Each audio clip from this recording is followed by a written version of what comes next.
All right, welcome everybody to 2023. How about it? Yeah, Happy New Year. Is it too late to say Happy New Year? No, No, Happy New Year. not given 2022. You're right. Yeah. You got that. Yeah. All right, so a lot to go over tonight. I'd like to get started, but I'd like to lead off with the Pledge of Allegiance, please.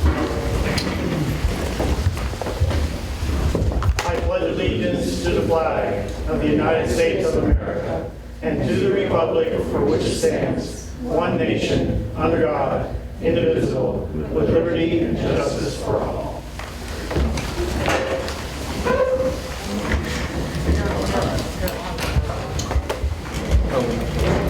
All right, so the first thing on our agenda is what we've been doing for the past couple of years is giving an update. Sorry. We're off for some reason.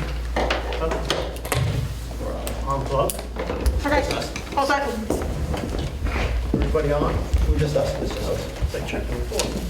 All right, give an update on our financial position for the village of Rhinebeck. I think it's important that everybody sees kind of how we're going, where we're going, what we're doing, ups and downs and so forth. And we have with us tonight, as always, our treasurer, CFO, Karen McLaughlin, to make that presentation.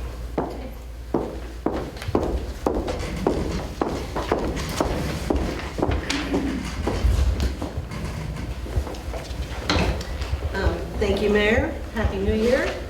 In 2022, we had our challenges as well as our successes. Last year's motto was having a local government that is stable, reactive, and progressive thinking brings a sense of security in these challenging times.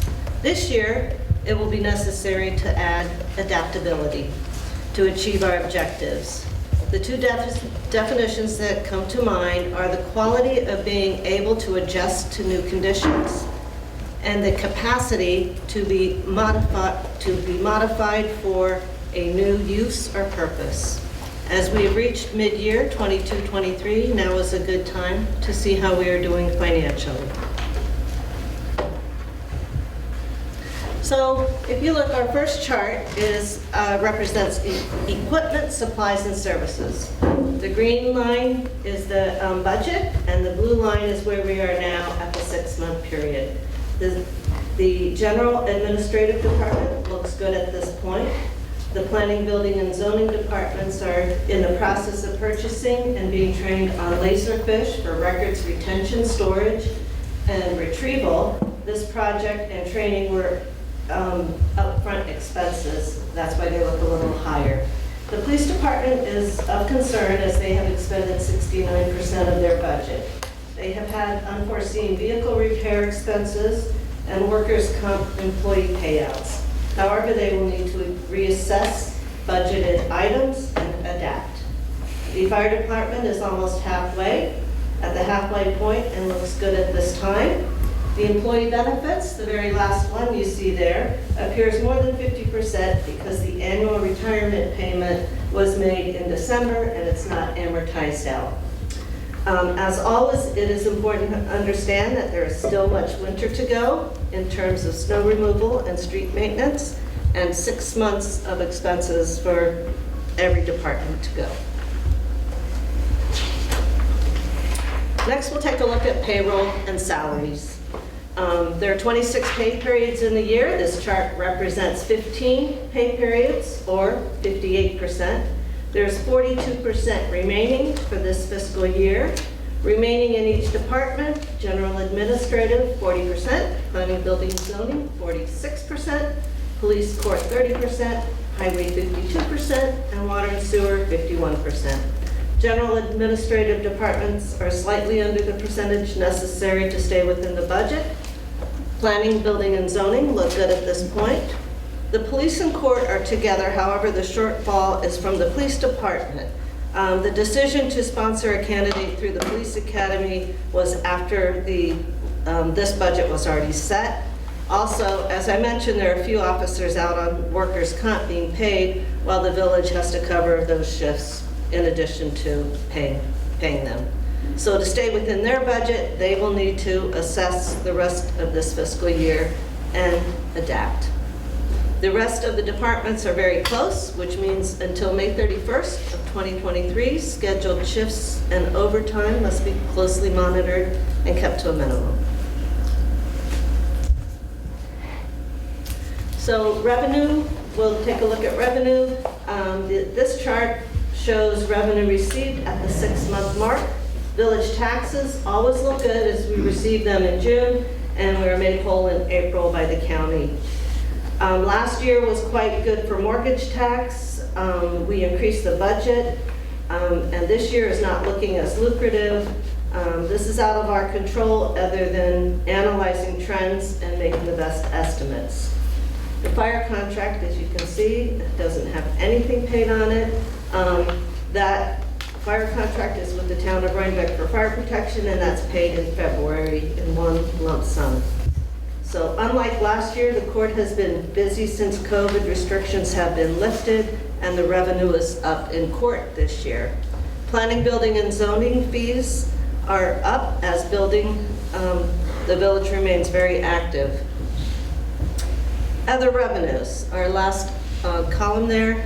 Other revenues include cell tower rental, cable franchise fees, direct department income, and interest earnings. Our securities and investments are yielding much higher interest earnings than they did last year.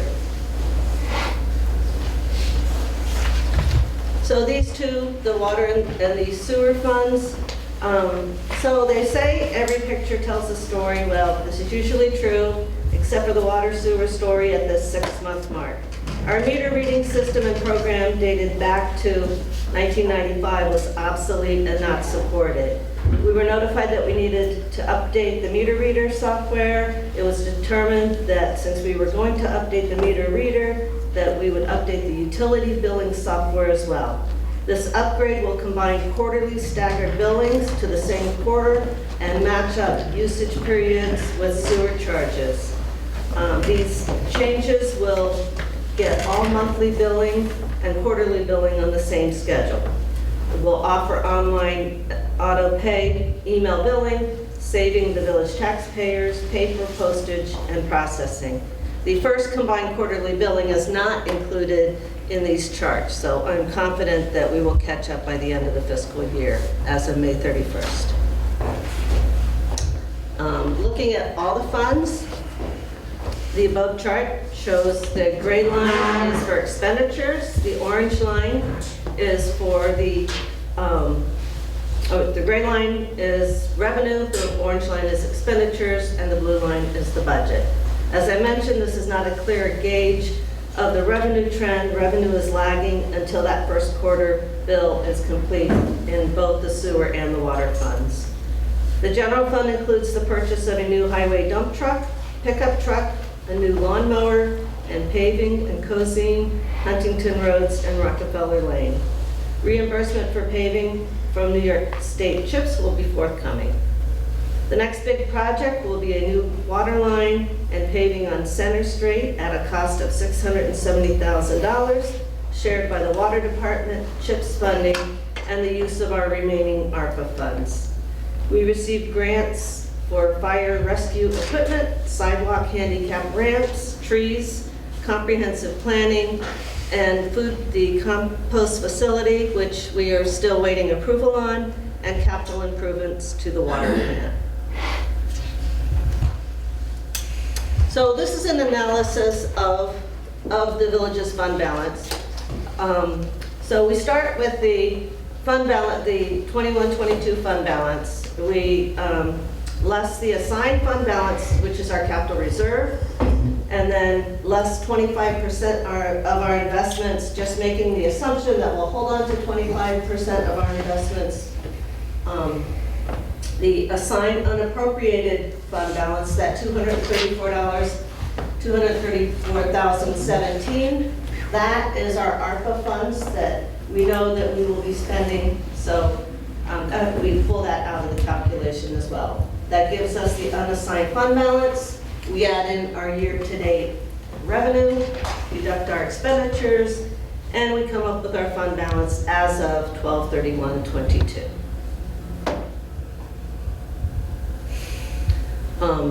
general fund, $1,035,595. In the water fund, same calculation, $259,025. And sewer, $476,541. I always stress and point out that the year-to-date revenue and expenditures bring us through 12/31/22. These numbers will change monthly and bi-weekly as expenses are paid and revenue is received. The water and sewer plants with the collection and distribution systems are aging and require infrastructure repair and replacements. The board has been actively seeking grants and funding for these high-cost projects. Much has been accomplished and much has yet to be done. This is a team effort. The financial health of the village is good. However, as a daily challenge with the ever-increasing cost of equipment, supplies, and electricity. In addition to cost, the availability of these items that we took for granted has become questionable. So the next budget season, 23-24, will be a challenge. And with this, I return to the focus of this year's charge, adaptability. Keeping an optimistic outlook, confidence, logical reasoning, setting realistic goals, time management, emotion regulation. I like that one. Accepting what you cannot control. The Village of Rhinebeck Board and staff are committed to our future growth and prosperity. Any questions?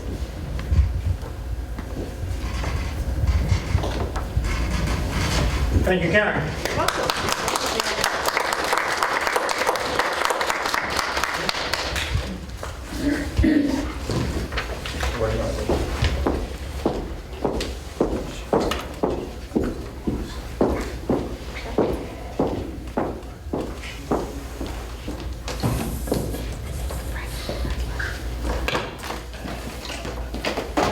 You good? Keep going. Okay. We want to make sure everybody's well here. All right, next on our agenda is public comment. Is there anybody here today that would like to have a public comment? Please raise your hand. Mr. Lyons. Thank you. Please come to the podium. I'm just going to speak briefly. My name is John Lyons. I'm a lawyer with the firm of Branton Lyons.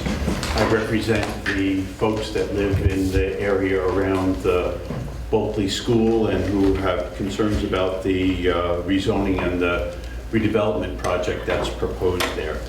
I just wanted to speak super briefly about the letters that I sent to you recently, one on Friday,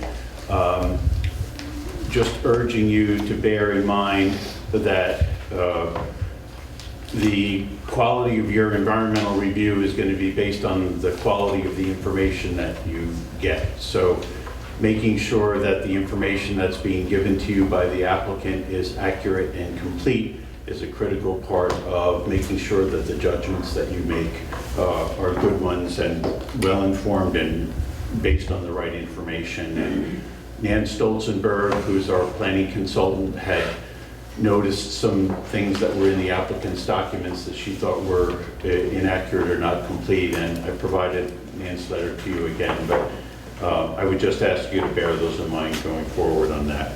And the letter that I sent you yesterday, I asked that the board take the voluntary step of treating my client group as akin to a interested agency in seeker, mostly for the purposes of automatically providing to them the environmental review documents that get generated by the board as lead agency. It's a practice that is done in other instances where lead agencies have recognized that there's a private group that has a particular concern about a project.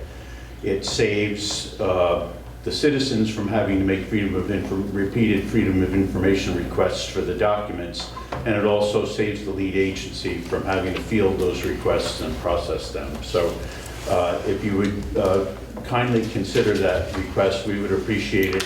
Having those documents automatically will help us be able to participate in the process as public commenters in a full and effective manner.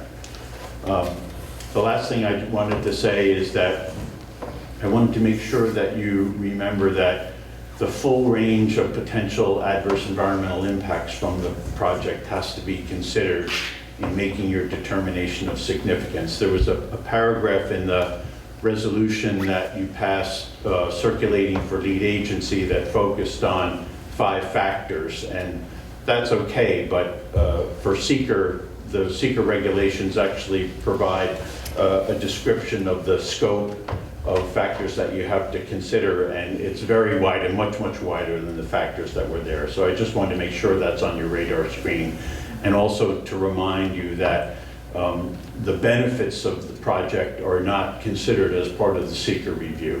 The seeker review, if you read the DEC handbook, the seeker review is not a balancing test. It's strictly an analysis of the potential adverse environmental impact. So there isn't a place during the seeker review for balancing positive impacts against negative impacts. So thanks for your attention. You're always very courteous, and I appreciate that very much. Thank you. Thank you, John. Thank you. Anybody else?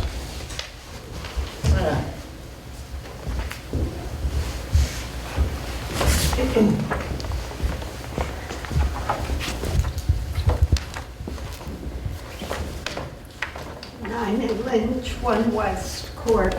I just have a question, and I don't know if you've already addressed it, but the town is looking at a community electric supply that could benefit town residents, but apparently not village residents.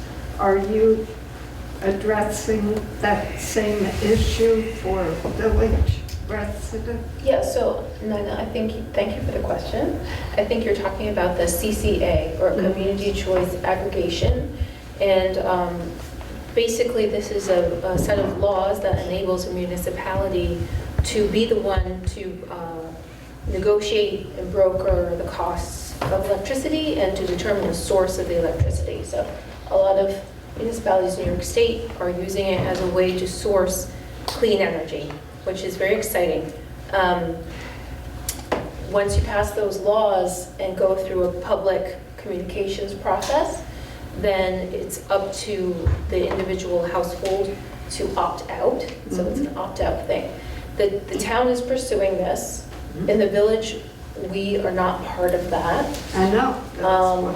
Yeah, so I'm sorry, I'm just kind of recapping for everybody. I did kind of follow along on the process that the town went through so I could learn about the process. It's something that I would like very much to do, but I haven't yet brought it to this board. But I will. Yes, I will. Thank you.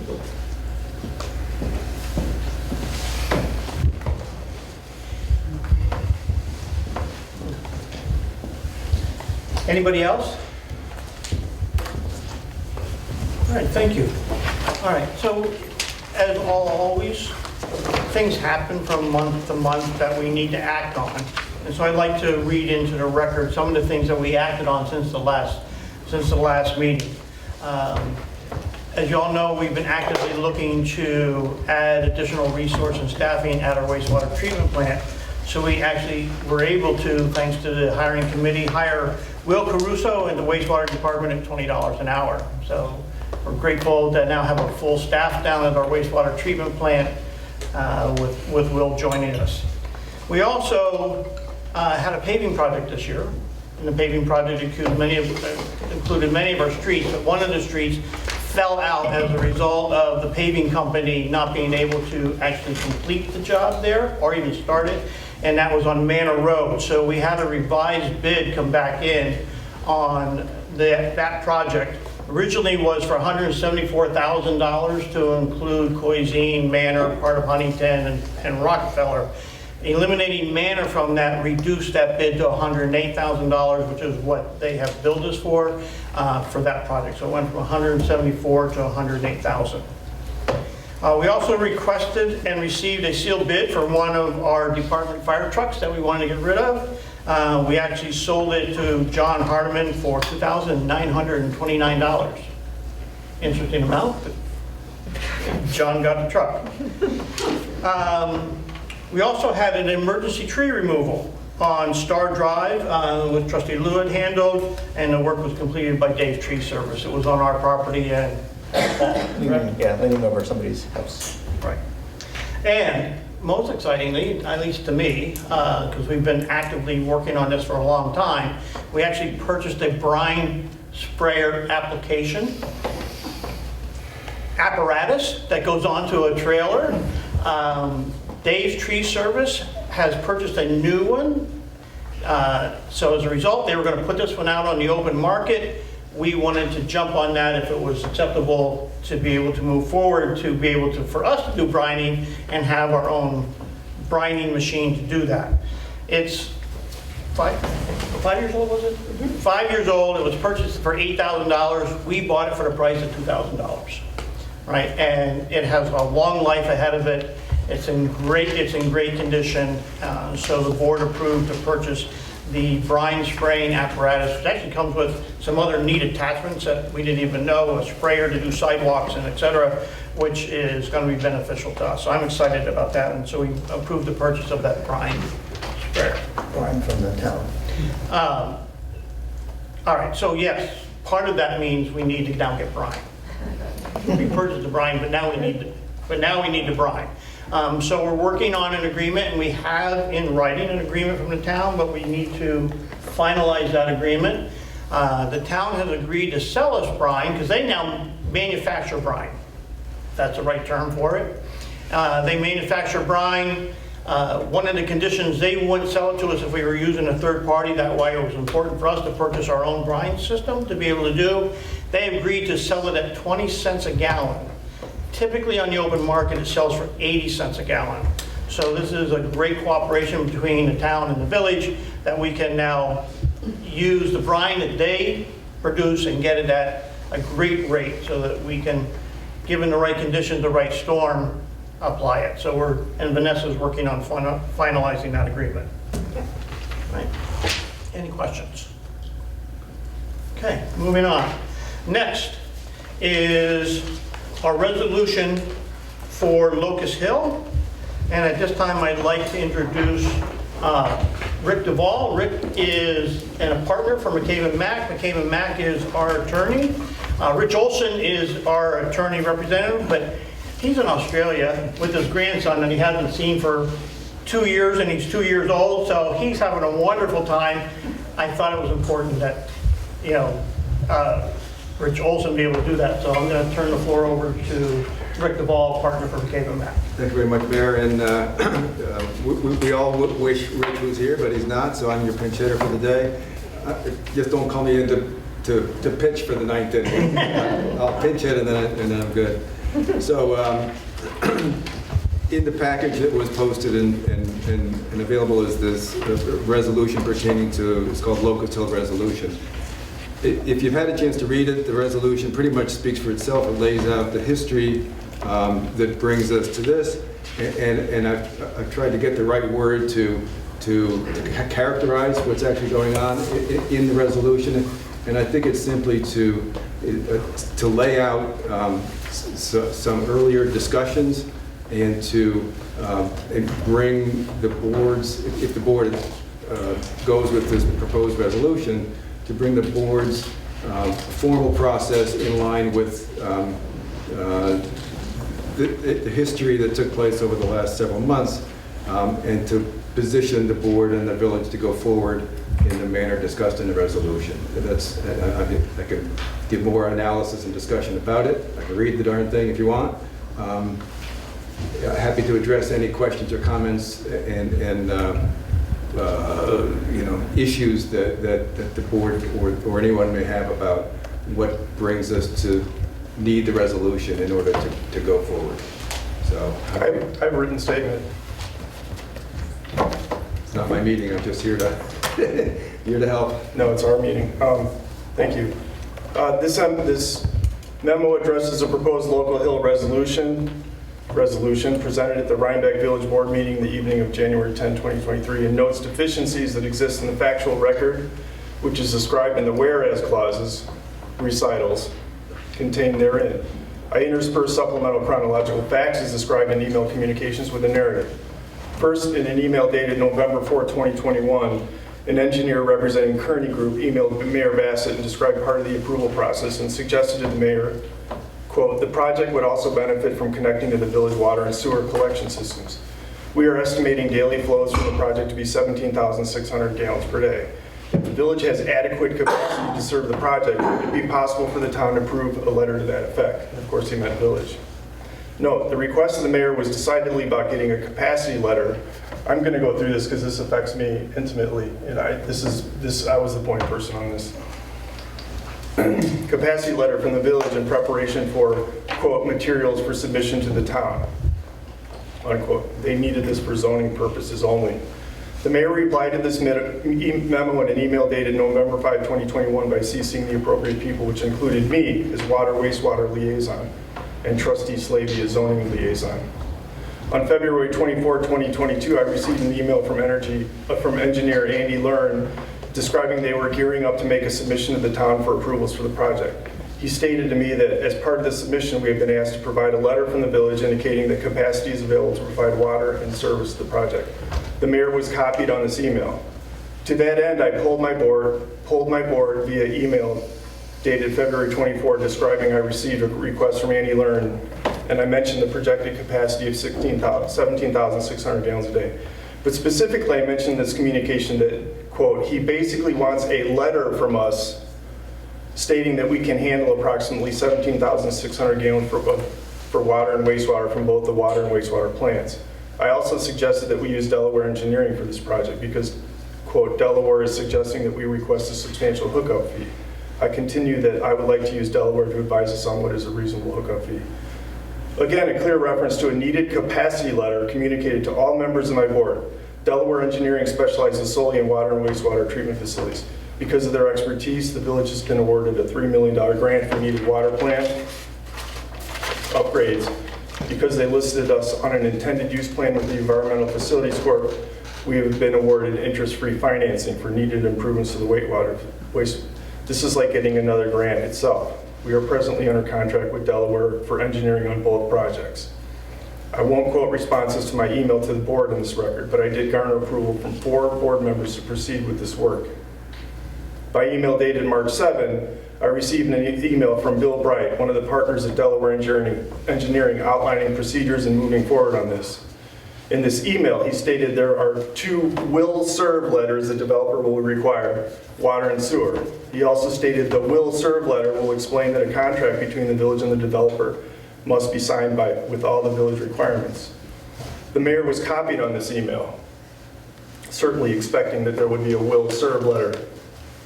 It is important to note that any such letter is not a contract, nor even a letter of intent, which includes prices and terms. Even a letter of intent would not be enforceable against the village as bootstrapping this community into a requirement to sign a contract. I believe this is the 4th communication involving the mayor that stated a letter is going to be produced. I don't think anyone in the village government or staff has ever asked me about the status of a capacity letter until December 2022. In fact, the capacity analysis was already produced. On February 21, Delaware produced an engineering report which evaluated the entire Rhinebeck village sewer system. Section 4.1.3 concludes the wastewater treatment plant has adequate capacity for current service area and approximately 76,000 gallons per day available excess capacity. All members of my board were given a binder book on this report. And a contract dated April 4 for engineering on needed wastewater upgrades, which was presented by me for authorization by board and signed by the mayor. The first sentence after the scope of work on the front page, after the description of upgrades on the first page, states, the existing 260,000 gallons per day wastewater treatment plant has approximately 76,000 gallons per day of excess capacity. This was part of an accepted application submitted to the EFC. Thus, the capacity analysis may be looked at a fraction of 17,600 gallons over 76,000. It puzzles me why the resolution proposes that we remove Delaware Engineering, Bill Bright, the principal's right here, from this project application and replace them with tie and bond to do yet another capacity analysis. Such a plan squanders village resources. Nobody on this board has spoken to me about substituting Delaware on this project. I signed a willingness to serve letter that I previously talked about that was prepared by our consultant Delaware and was sent to Andy Learn approximately on May 26. This is the same day that Bill Bright sent to me a water and connection fee analysis that sets forth arguments to ask for a substantial hookup fee for the project. Both were created at no charge to anyone. When we received a Freedom of Information request stated in the resolution, I received an email from another trustee on the board who I don't think was ever approved by the board to work on FOIL requests, that there was a request for the hookup fee email and asked why it was in the public domain. I was very confused about how that was possible. Also in the resolution, it states that the mayor, who I don't think was ever approved by the board to work on FOIL requests, was seeking a copy of the will serve letter from the town and was informed that such a letter was sent by trustee Nuniker on May 26, 2022. The language is designed to make it appear that I was hiding such a letter. I don't have to explain to the record what I think about such a scurrilous accusation. It is important to note that the mayor has never personally spoke to me about anything related to this matter. In fact, when I recalled the willingness to serve letter, I asked our clerk to put an executive session on the agenda of our last meeting, and I was going to bring it together with a copy of a string of emails. She reported to me the mayor did not want to add an executive session to the agenda. Our attorney did a succinct and quality summary of proper procedures.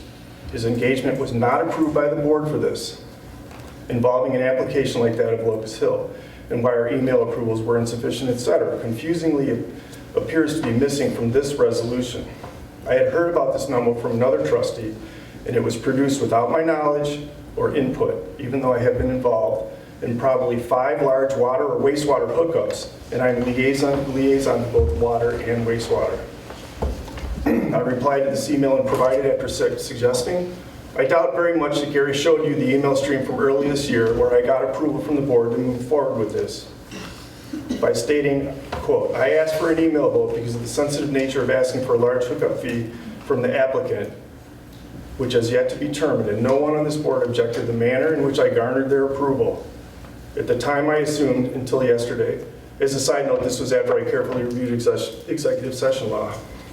Sensitive deal points would be protected communication to the public, either via executive session or through some kind of work product exception. Seems like there is a hole in the executive session rules, because I don't see how we can talk about contract terms that we're going to go move forward and talk to people about. Please show us a path, I said to our attorney, forward on that part. Our attorney stated that he proposed we schedule an executive session to discuss steps to move forward on this matter in a communication dated December 13th. In addition to the unanswered questions I had emailed him again about this matter and left a voicemail last Friday, but he was in Australia. He has not responded. I've received 0 personal communications with him. We obviously needed an executive session on this matter like we were told. Where is my path forward? Does anyone who has been in communication with our attorney know who scotched the idea of an executive session? I'm entitled to know. That's it. Another day at the office. You have anything to say? The legal point of the resolution, setting aside the business questions, is that, in our opinion, the board must make a resolution if it wishes to move forward with the willingness to serve letter. I searched the record in the minutes just this morning just to make sure, and I saw no resolution to that effect. So in order to bring the appearance that has been suggested by Mr. Nuniker's letter, which purports to be a willingness to serve letter, together with the requirement of the law that there be a resolution, that's the point, that's the legal point that we're trying to... We understand the legal point. establish. I get it, and I think, that Rich gave us a memo on December 12th. It was very good. It was a way to improve this process. The resolution singles me out unfairly, and it should have been, it's just detritus. It shouldn't have been in there. It should have been straightforward like Rich's memo, and I got tons of questions. I'm involved in some, big negotiations for this village, and there's all sorts of questions I have that need to be in executive session. My question is, who scotched the executive session? Who? Gary, who scotched the executive session? I'll just make one comment, Grant, that you can ask for an executive session on any meeting. No, we no, no. vote on it, move forward. I'm talking about the one that my lawyer said we were going to have to discuss this stuff. You failed to recognize the fact that the second memo said that we must move forward with this in an open and public, transparent manner. And we are trying to do... I was expecting an executive session. The resolution suggested I was hiding a letter, and I was not. And I requested it. It said that we were going to have an executive session. Did you have anything to do with that? No, sir. Okay. Was it because he went to Australia and then... We still need an executive session on this. Not an executive session with us. There's an executive session category where we sit with our lawyer and get counsel. Because I could be embarrassed by everything I've worked on, apparently by these two. I think what we're trying to do here is there's a big project here in the works, and we want to make sure that the process is as transparent as possible. And no one on the board was aware that the letter was sent.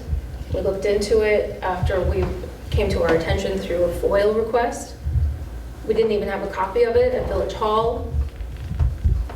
Martina had no knowledge of it. Martina, it was So- they were asking for the wrong thing. I wasn't hiding it, Vanessa. Don't. Listen, it doesn't matter. We It need to didn't- pass oh, oh. forward, It, and we want to pass this resolution so we can tell the I'm public. all about a this is path the forward. This process. is the wrong resolution. It's got too many things in there that are incomplete about the facts, and I added to it. So if you want me to mark it up, I can. I'm off the bus on it, though. It's not appropriate. None of my questions got answered in the statement I just made. No, So I zero. wanted to speak Zero. to your question about Delaware, which I know is doing a great job with our wastewater treatment plant and the study that they produced. The reason why we want to work with Ty and Bond, our village engineers, moving forward on this is because we need to look at not just what the technical capacity is of the current plant, but how do we look at our future needs of the village with future developments. We need to understand the potential impact. And so Ty and Bond would be able to produce that because they're working so closely with us on the comprehensive plan. And, there's a lot of discussion about the future development of village happening in the comprehensive plan. We want to be able to fold that in and have that be part of the conversation. So that's the point. But my point was, I don't think you guys realize the capacity analysis was done, and I don't see, why would we ever pay for that to be conducted again? Bill, do you have any? It's not Bill, the could you village talk about paying, this? the village isn't paying for it. There's an escrow that is to be set up. I think also mentioned in the I don't resolution. want to charge that to the applicant. We already know that it's, the plan has 76, and why was I replaced with you? There's all these levers have been pulled, and I was the point on this. I wasn't involved in anything, not one exposure to our lawyer. When a check comes in, it needs to be... Everyone's quiet. Before the check that came in needs to be, a resolution has to have happened. That's my only legal point, and that should follow a public meeting.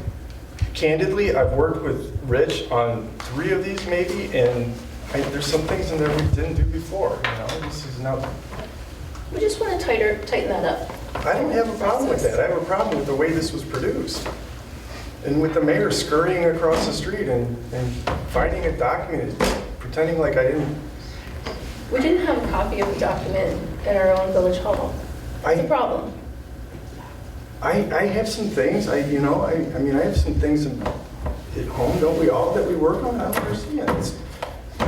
So Grant, we sent an email to everybody. Nobody asked asking- me about the capacity letter. It was mentioned 4 or 5 times. Excuse me. I said we sent an email to everybody asking for any reference to the willingness to serve letter.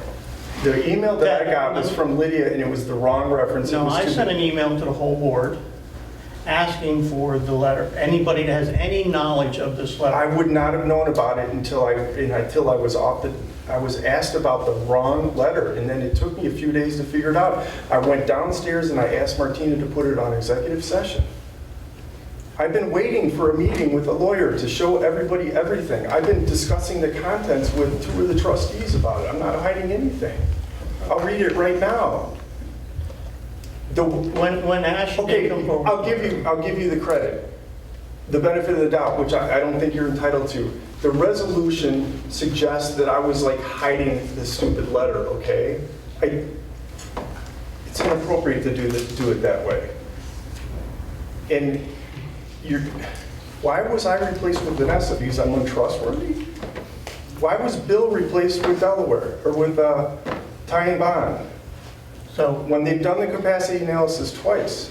So we can have this discussion, we can have it here. And- Vanessa explained why we would like to use Time Bond. Time Bond also did the SOHO analysis for us, and is very intimate with the knowledge of our plan in terms of excess capacity. That was 70,000 And gallons. they were also very familiar with what the comprehensive plan, which is an important aspect. We need to look at the totality of the village and where our requirements. We don't have a comprehensive plan. We have the one now, which also suggests that we go into densely populated blocks. That probably won't change. We're going to have to make a call pretty soon on what to do about Locust Hill.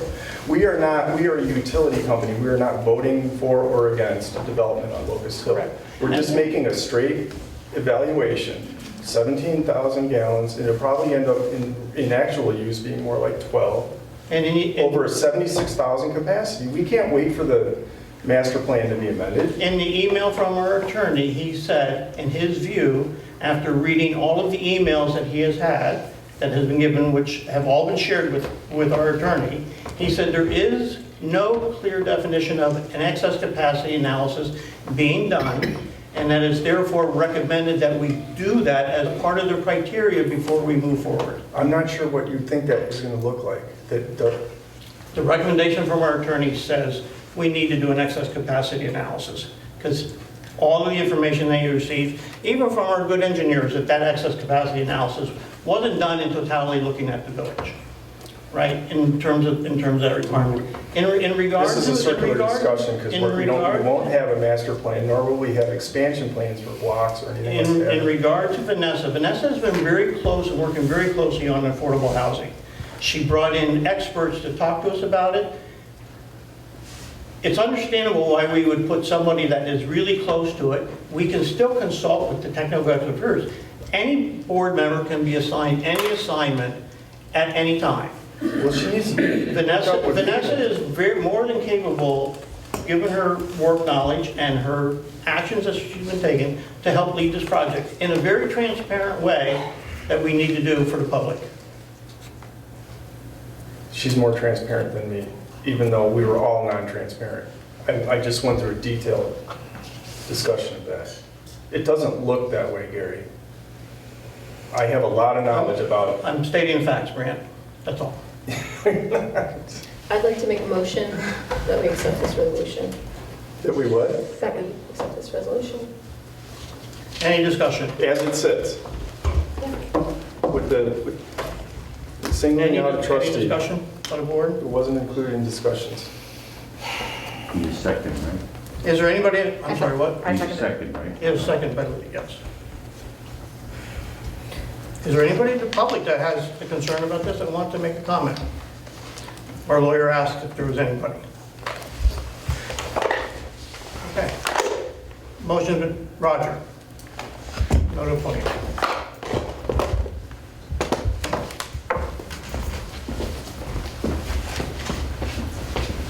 Thanks, Gary. I'm just hearing this pretty much firsthand here.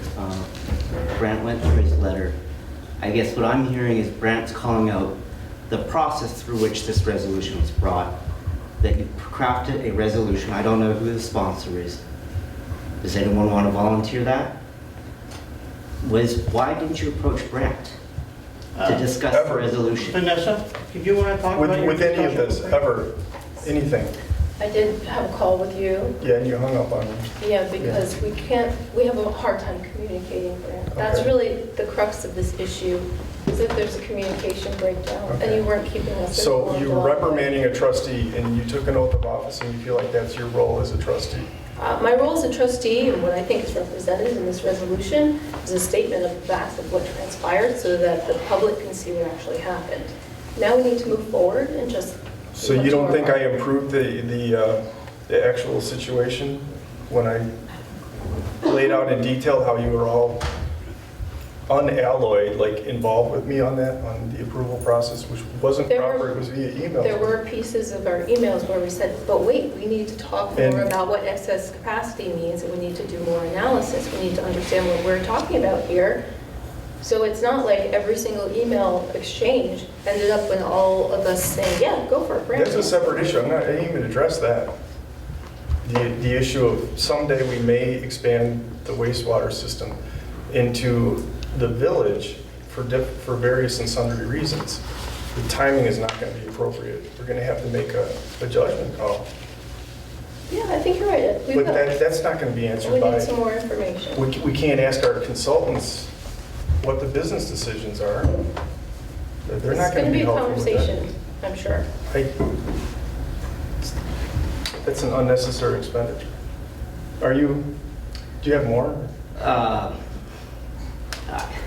It seems irregular to me to be forming a resolution, calling out a single trustee and not giving him the opportunity to address it with you before bringing it to the public.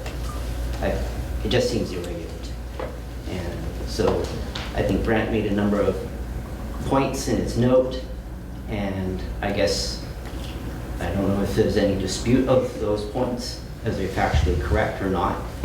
And I guess I expected more. Thank you. Yes, John?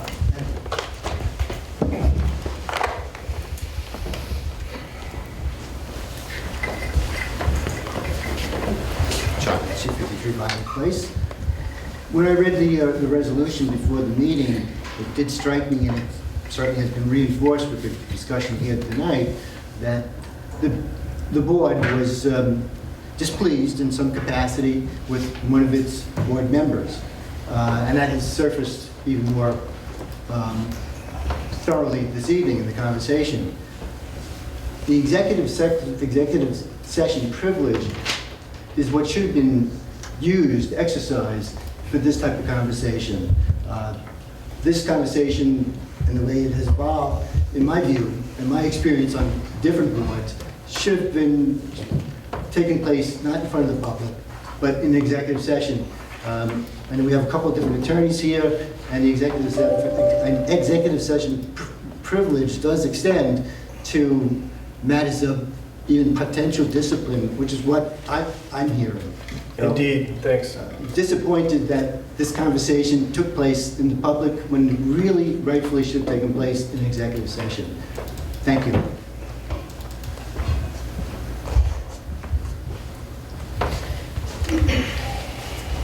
I would like to read into the record the last email from our attorney that was forwarded to everybody on the board. It says, I have received all the emails and materials provided to me regarding this matter.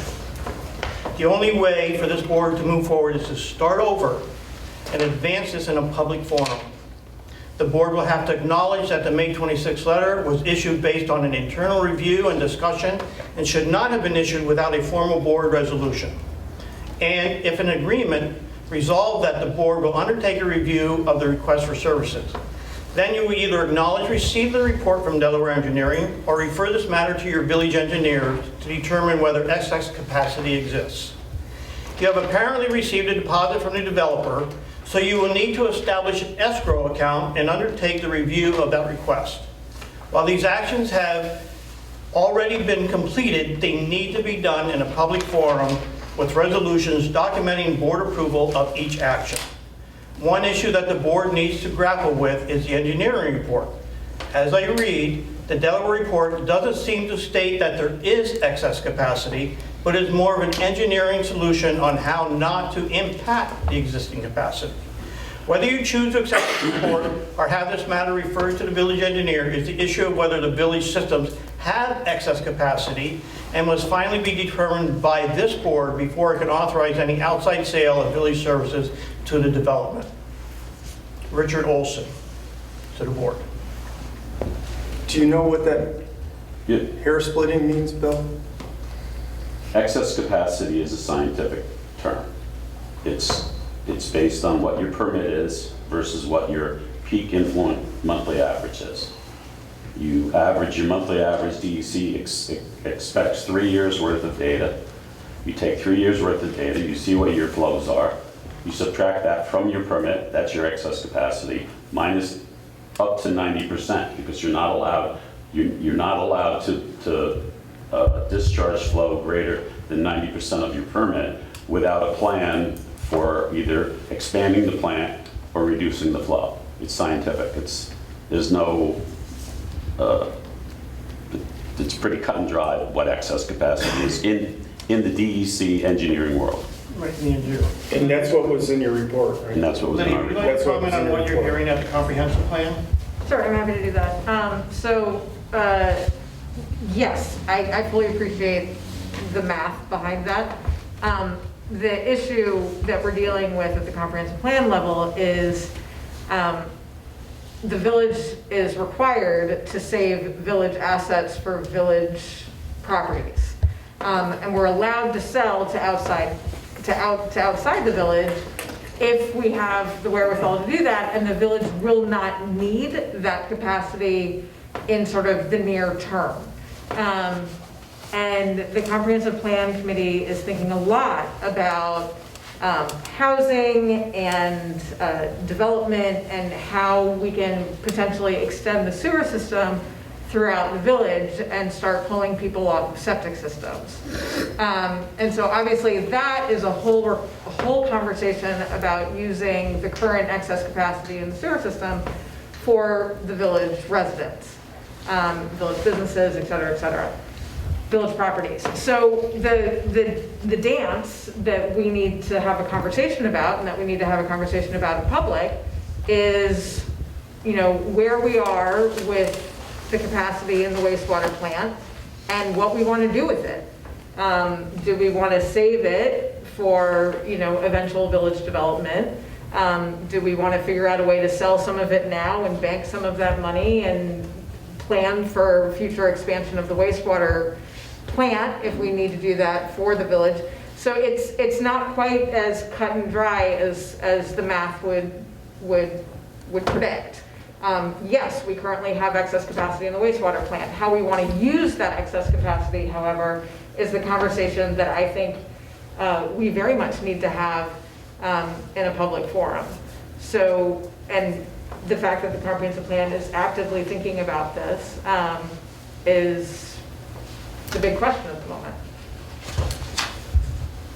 And perhaps affordable housing, this is an affordable housing project.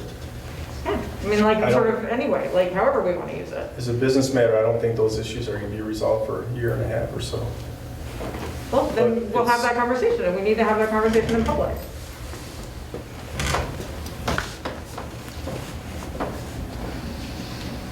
All right, so as recommended, we have a motion. And could I say one more thing? And you don't think that Delaware Engineering could handle that discussion?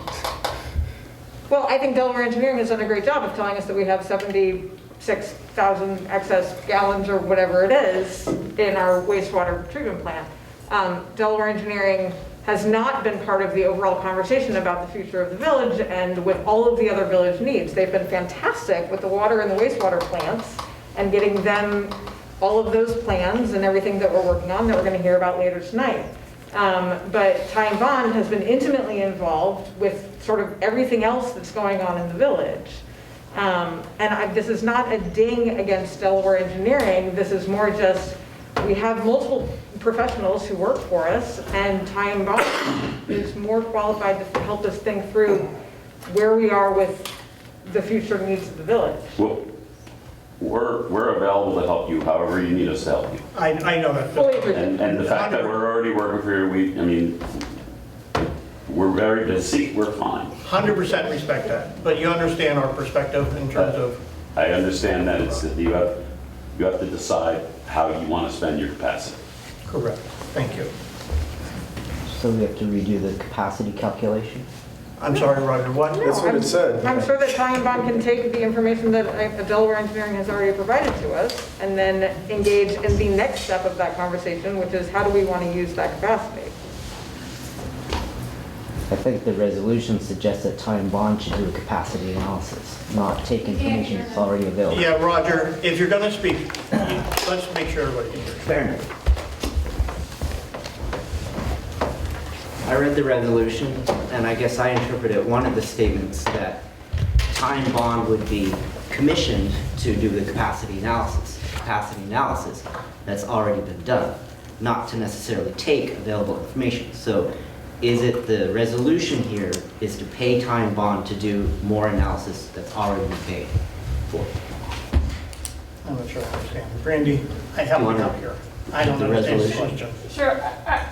So I'm Brandy Nelson. I'm with Ty and Bond. And we're working with the village in comprehensive planning fashion. As Gary had mentioned, the mayor had mentioned, we have done a grass mirror assessment. This is not redoing Delaware's analysis of the various components in the wastewater plant.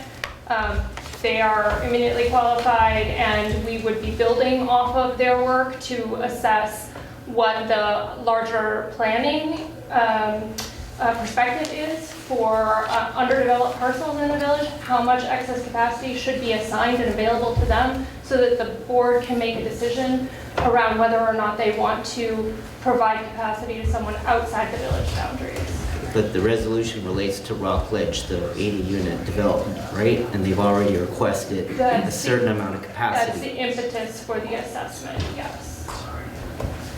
So are you questioning their capacity request? No, we hold that out. This out-of-village user would like this much capacity. Here's what he said is available in the plant, but we want to see if that capacity, after looking at what the comprehensive plan is proposing for build out on the village, if there is any extra capacity left over and in what possible time frame, so that this village board could decide whether or not they want to grant capacity to someone outside the village boundaries. Oh, So we say, here's what the village has available, here's what someone outside the village wants.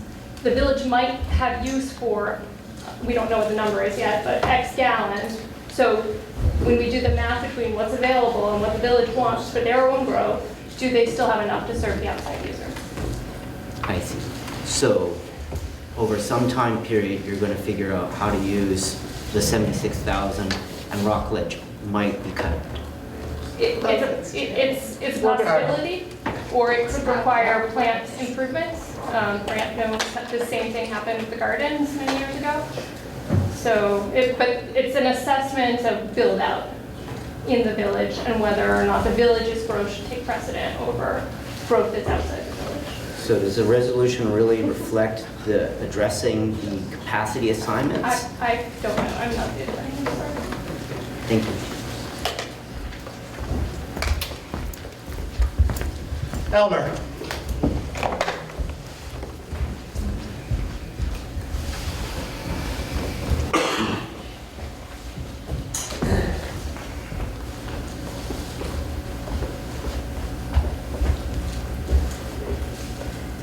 At least in the email that I received from the village, the resolution reads, this is included in this resolution, be it further resolved that the Village of Rhinebeck engineers, Ty and Bond, will perform the excess capacity analysis. Keep reading that part.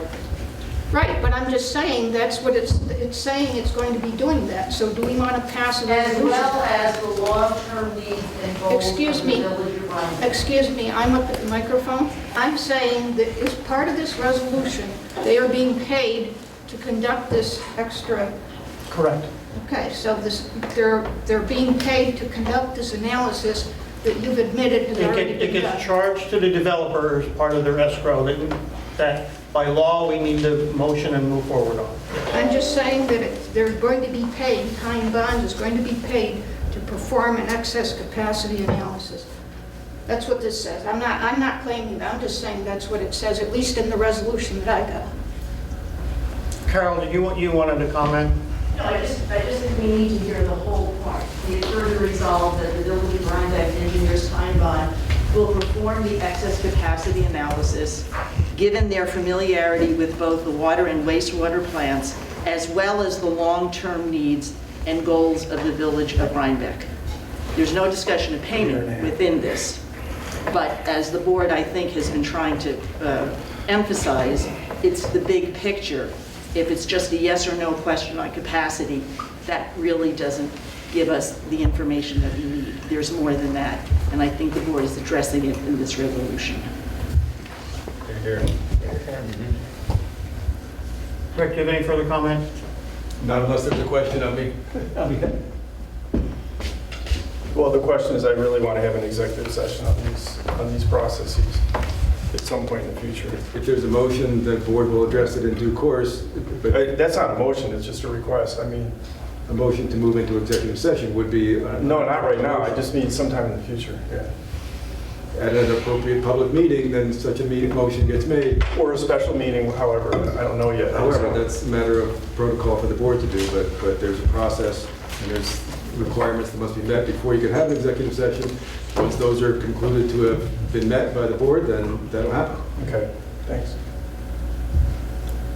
All right, we have a motion and a second. Have discussion. All in favor say aye.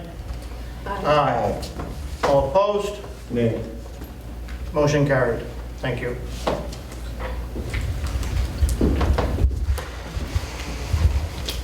Next on the agenda, seeker for lead agency for 6 Mulberry Street. We've heard from John Lyons as well, but this is, as we announced at the previous meeting, to declare who the lead agency is, and as the lead agency, that request was circulated to all of the intended parties, and there was nobody else who said they would want to do it, as we've been talking about it, and we accept that responsibility. So this is a motion to declare the village board as the lead agent for 6 Mulberry Street. I'd like to make a motion to accept the resolution for lead agency for 6 Mulberry Street. Second. Discussion. So we had a meeting about this with our attorney a few months ago, and I was tasked with asking John Clark for a referral for a professional planner, and he said, and I told Lydia, Ted Fink is the answer. Yeah, and what we have, and just to make it clear, we say resolve that prior to commencement of review of the environmental impacts under the seeker, the village board will retain a professional planner for further assistance in the review of the project. But for the purpose of the seeker, our village engineers, Ty and Bond, can perform that technical analysis. Correct? Technical analysis. Yeah, the seeker. What I'm saying is I just... Yes, that's for the seeker. Thank you for that name. I know, I was wondering if you looked into... He's the town, right? Yeah. Yeah. So you're not ready to... I am not ready to make a comment on the planner that I think we would have to put out an RFP either way. And there... I don't think so, not if it's a... Really? Yeah. Unique service. But yeah, I need to look into that. There has been conversations about using the town planner for things in the village, that the town planner has at times felt like that would create an unnecessary conflict of interest for him. But I'm happy to talk to him about it. And our attorney, David Gordon, said at this time, the purpose is to do the seeker, but we want to reserve the right to pull a planner in when it's appropriate.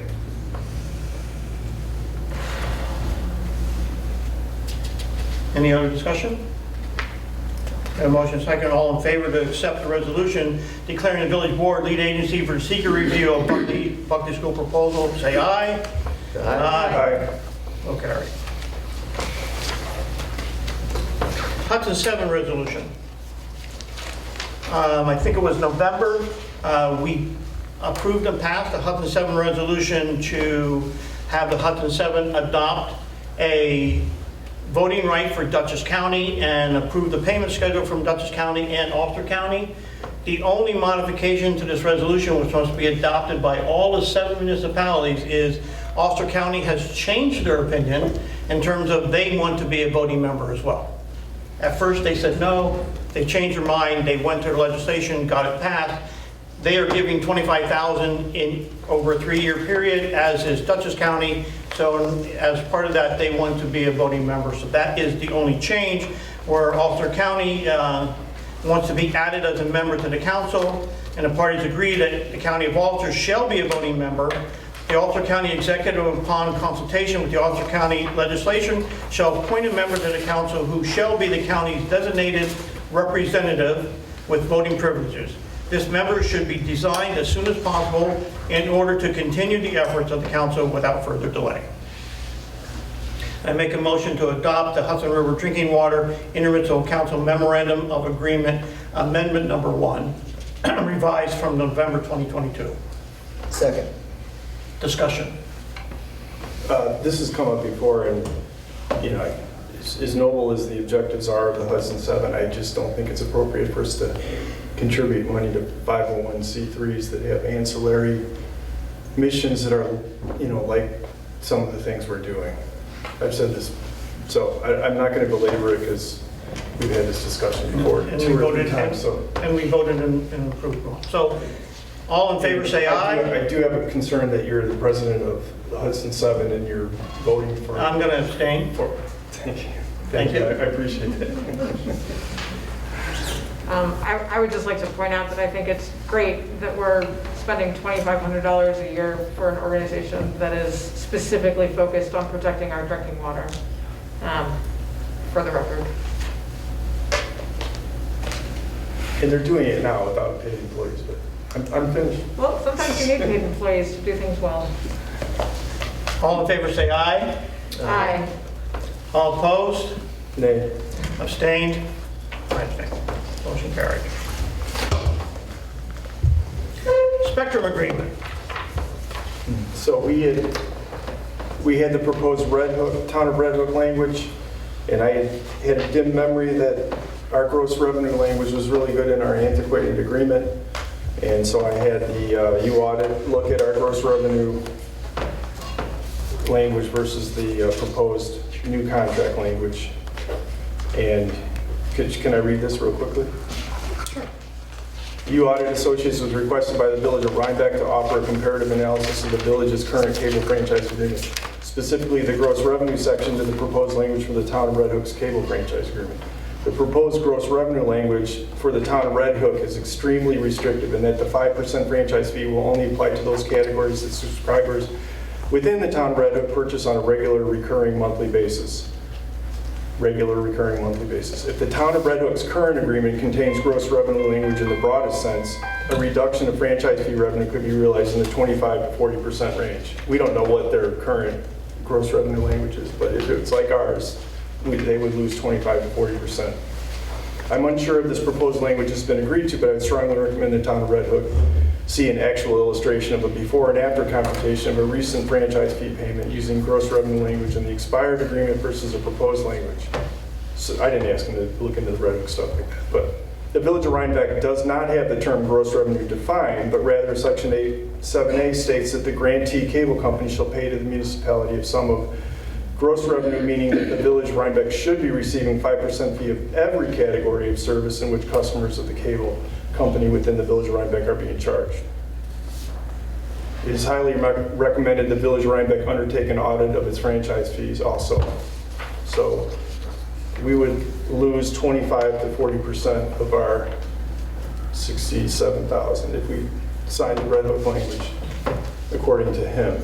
And I asked him, what are the goodies that are in our language that aren't found in the proposed language?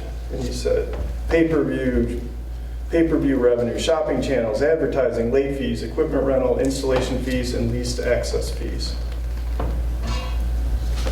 And I would like to get a quote from him to do an audit because it's free.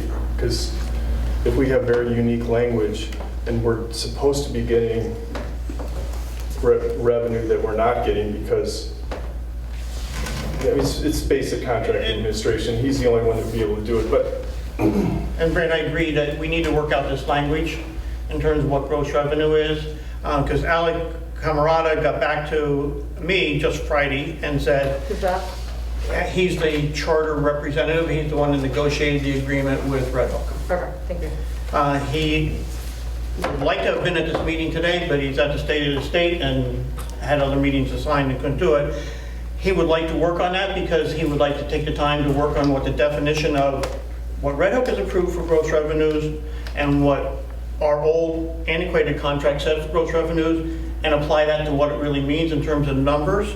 I just want to make the public aware that 5% is this typical gross revenue agreement that they pass for most municipalities. If you start getting into more, they end up passing that tax on to our subscribers. So there is an impact. We may get more revenue, but our subscribers also have to pay more. He would like to do that analysis. This is a public service contract, and by doing a public service contract, you need to go through the process and have actually a post a public hearing, get public input, resolve every language.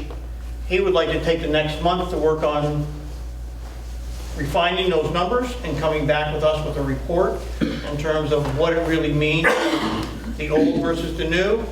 We can modify. We don't have to use Red Hooks, as I mentioned before. We can modify our own contract, but then there's the legal expense that we would incur to also modify that to offset those charges. So it's important to retain our gross revenue definition, and the other stuff, I could send it back to this consultant, or we just have a local attorney do the rest of the negotiation. Or however. So I think it's important to understand, as I mentioned, that those differences. Al, yeah, I think that's pretty. Charter would like to participate in that discussion, right? Who's charter? Spectrum. Oh, well, they're Again, you're hearing both sides. They're going to say what they need to say. They're going to. And can I be involved in these discussions with them? So yes, I have no problem with that. Eric Rhinebeck's here tonight representing Panda. I would also, Eric, to make a comment, if you don't mind, about the importance of what this contract means to getting Panda back on the air as well. Right. Thank you, Eric. Sure. Before I do that, it was just on the question that you were discussing. I mean, an audit is a choice you can make, but I haven't. The last time I saw one of the statements that comes with the check from the cable company was the prior cable company, but it did specify the amounts that were coming from advertising home shopping. So short of an audit, if, I don't know if charter statements have that detail. Do they? But if they do, then at least you would know what percentage. I can go over that with Karen. Karen, shake her head, yes. Yeah, let's go over it together. I didn't realize it was that granular, so. Yeah, it definitely had separate lines for those things. But my understanding is that all of whatever the franchise revenue is, the cable company, if you look at if you do have cable TV and you get a bill, you will see franchise fee. They are recovering it, whatever it is. Right. So, but in terms of Panda, and I thank you, as Robert McKeon said last month, we've been off the channel for quite a long time, and I apologize that we didn't do a better job of communicating what was going on. Frankly, I was a little naive and thought we'd get this fixed or something new a lot sooner, and that hasn't been the case. So, in terms of the money that we would get as part of this, the most important part, in my view, out of the $54,000 is about $31,000. And that would get us a new server and software that goes with it. But that server would do a lot more than get us back on channel 23. It would get us the state-of-the-art, which is what's called over-the-top, which most people would think of as streaming. If you use Netflix, Amazon Prime, any of those streaming services, that's called over-the-top. And so we would actually have, it wouldn't be quite as slick as Netflix, but very similar, video on demand. All of these meetings, all of the programs that we do would be available on demand. And very importantly, that means that everybody in the community, not just cable TV subscribers, would be able to access that. It would be through an app that would be in the Roku store, in the Apple TV store. It would be in the phone app stores. And so so everybody could be able to view it. And one of the nice things, a lot of people in the community don't live here 12 months of the year. They'd be able to see these programs anytime, anywhere. So that to me is much more important. And obviously it would be good to be back on the channel, but to me the over-the-top is really where the future is. I don't know about specifically the local community, but nationally, 55% of households have cable TV now. 87% of households subscribe to one or more streaming services. So streaming actually reaches a lot more people than cable TV. And it has the advantage, most people now are not, other than sports or news, are not watching a lot of programs live. They're watching it either on demand or through DVRs. So this will give us that same capability. The other money that's in there in the Spectrum request would give us a couple of cameras that can stream, so we would have some live capability, which we've never had, and a new computer, which we can use, and also a piece of equipment that's kind of like a studio in a box. It would allow us to produce multiple camera shows, which we don't currently have the capability to do. The new technology, the software that comes with that, gives some interesting capabilities. For instance, meetings could be chaptered. So if you're watching the recording of this meeting, but you weren't interested in the first 4 agenda items, you just want the 5th one, you'd be able to actually go right to that. And it also has closed captioning capability. Now that's at an extra cost. In the budget request that I think, has Robert offered you a new Panda municipal agreement? Yes. The budget request, we baked in the cost of closed captioning just for the meetings that we're contracted to do as part of our agreement, which is is basically the trustee and town council meetings. But we could apply the closed captioning to any meeting. It's just there's additional cost beyond that. But our budget request includes the amount that it would cost to do the town, the trustee and the town council meetings.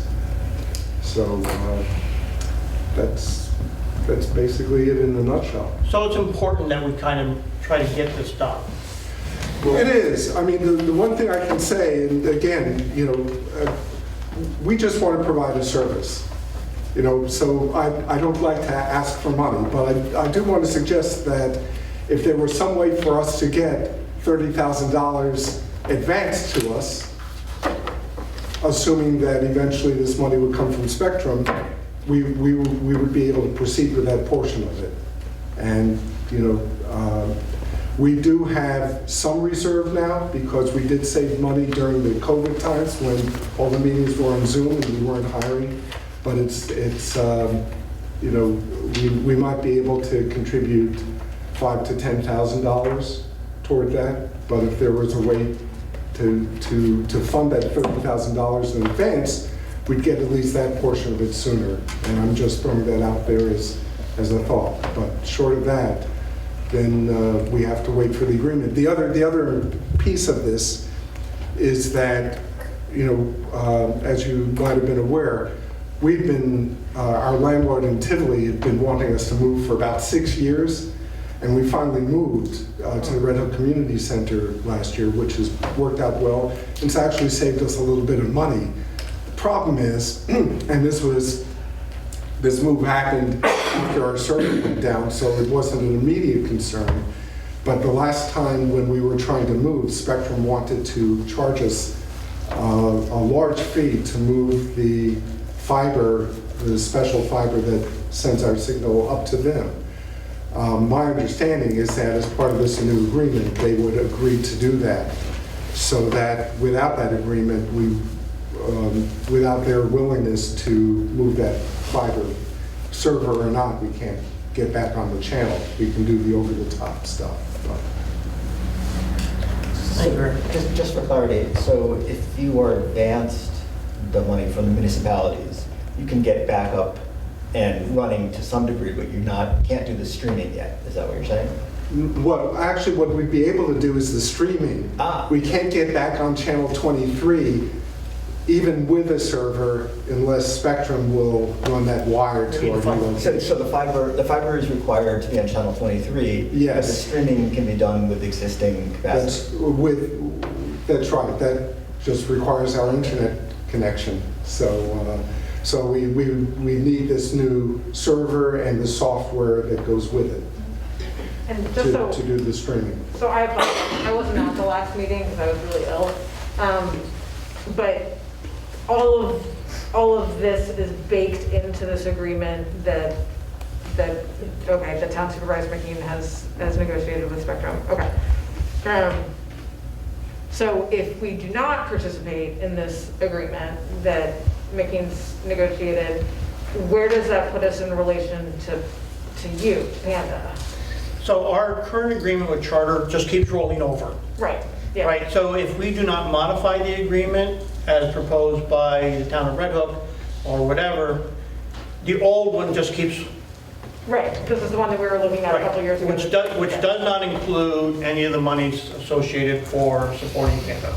Got it, okay. So my question is, if we could lose a substantial amount of revenue if we change our gross revenue language. If we don't, why can't we just take the more money that we get with our current language and give them a proportionate share of the 7 municipalities, I mean, so they can get off and running? That would be an interesting sort of analysis to run of like how much money. How much do you know? Yeah, how much do like you need per each municipality kind of thing? Like, what is our current contracts with Spectrum bringing us? What is our current contract with Panda costing us versus what is sort of the net that we would be handling through this new contract? So we wouldn't have a contract with Panda anymore if we signed on to this new contract. That would just all be handled as part of the new contract? No, so two separate things. This is just capital. This is capital and the PEG. They call it PEG, right? Like that. Okay. They still got them. Got it. This is the Spectrum agreement. There is the agreement that we need to approve and ratify for Panda as well, which we do every year. Right, yes. The 5 municipalities that support Panda. Right, Okay. okay, so the Spectrum agreement really is just helping you with a bunch of capital. It's the capital, yeah, they never fund anything operational. Got it. Which we may be able to fund in a different manner. That is helpful. That's Thank you. But I think the point is right now, Panda needs to get back up. We'll get you there. Yeah, I think we obviously, this cable franchise stuff is incredibly complicated, but it seems like we need to, the most important thing is getting you guys back up and running and providing the service that you do. And it would take all 5 municipalities to do that. Okay, so are we... Not just us. So would we want to do a matching, do we want to pass a resolution that we will, contribute to the capital fund pending and matching the other municipalities? I don't know what that amount is right now off the top of my head. Well, you so, said we need 30, 40. Yeah, but that's part of the contract. It's part of the contract. And even though that money could come back, we'd have to get that back. But there's 5 municipalities that have to participate in that discussion. Not just us, to get them the monies that they need. They need our signature. It's not like we can just say, here's some cash and leave. Right, no, I know what you're saying, but so we should have a discussion with the municipalities about trying to fund them before we finalize these. Well, if this gets delayed much longer, I think Eric is proposing that, and we could work that through Robert. So I think that's where we need to go, right? But I wonder if Red Hook has discovered that they may have signed. Yes, they have. They know exactly what they signed for. That they're making less money, or are they? Their review of it, they did not want to tax their subscribers more in terms of the revenues that this audit firm is proposing. Everything's a pass-through with them. So even the PEG is. They did not want to increase the rate to the subscribers. Got it. Anything we change could and will potentially impact the rate to all of the subscribers. Well, unless we Status quo. Right. A tax. It's what it is, right? It's a user tax. That's up to the cable operator, by the way, that they have a choice. They- I'm not used to it. And the town of Red Hook spent 2 years negotiating this with Charter at a significant expense. If we want to take on that discussion and try to incur that expense and spend multiple years trying to do that, that's the board decision to make. We can figure it out. I would like to make a motion that we set a public hearing for our next February meeting and use this next month to figure out the language and the revenues and come back and have that available at the public hearing scheduled for our February meeting. Second. Really, it's Valentine's Day? But I'm not ready for a hearing now, because then we should have a completed draft approved by a lawyer. That's what I'm saying, by the end of the, we should be able to, I would hope, I'm saying, resolve the languages and resolve the revenues over the course of the next month and come back with the public hearing. If not, if we're not successful at doing that, then we have to punt. I would do a public discussion. The what? A public discussion. But then we would have to wait until. A hearing means Public service, we have to have a public hearing. Right, we'll have it later.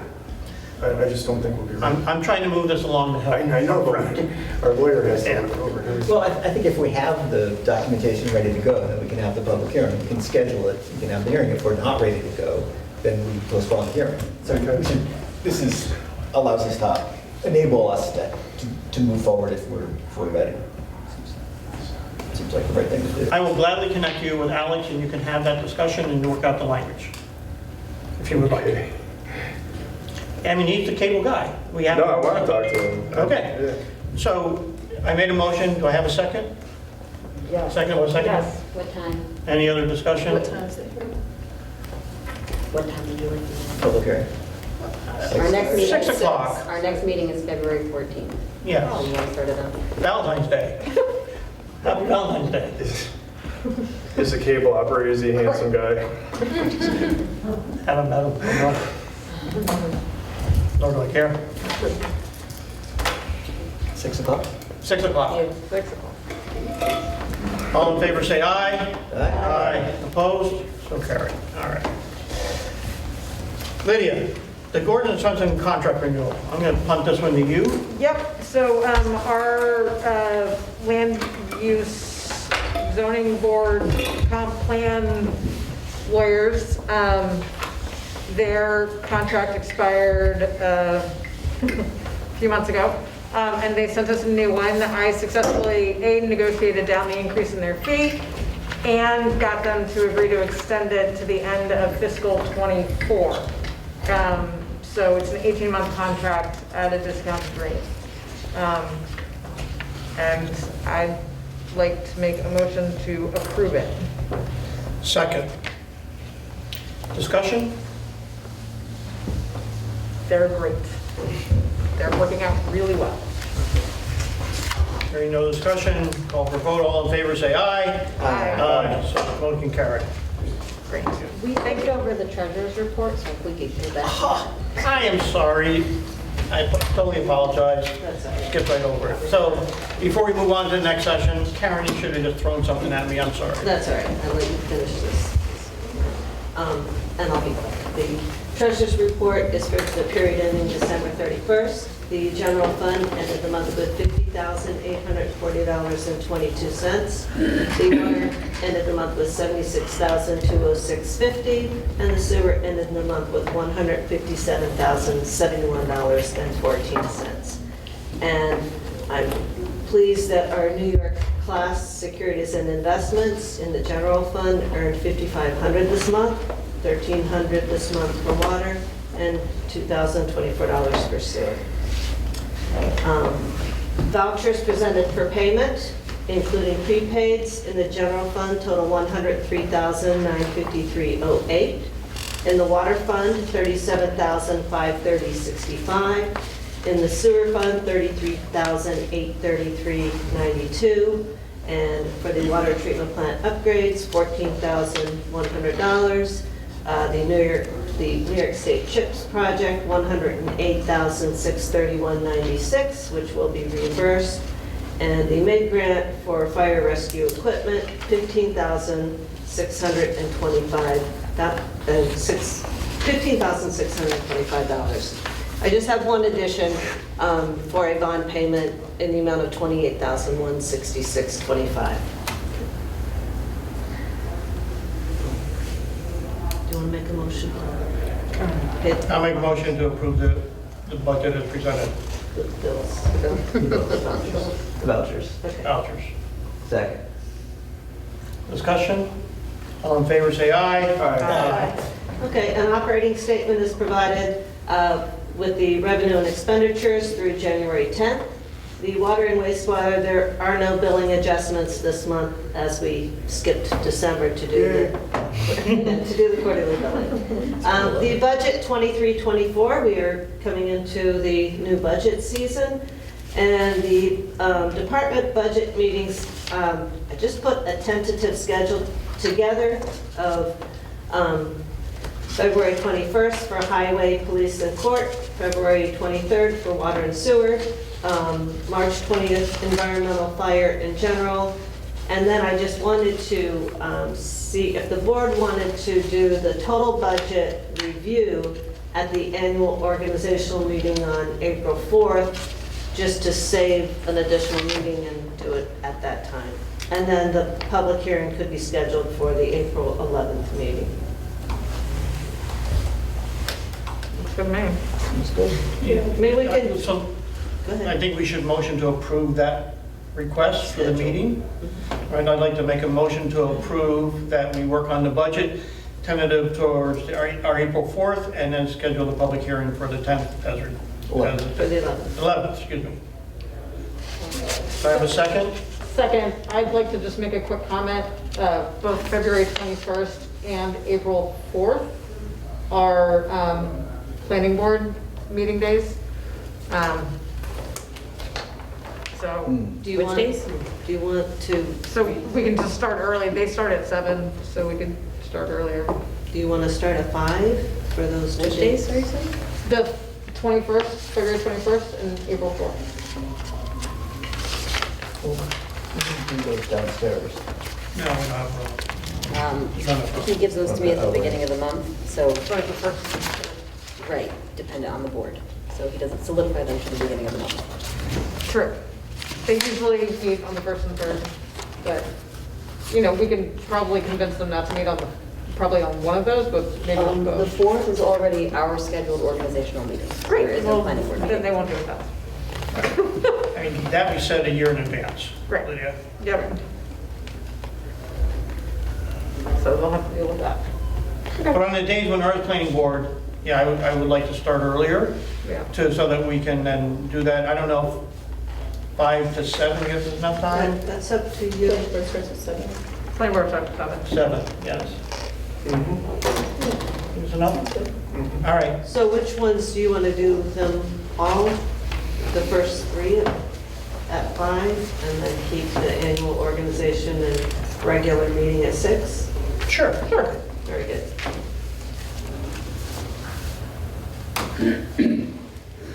And did you guys vote on that? Yeah, well, All right, so budget amendments will be presented at the next meeting.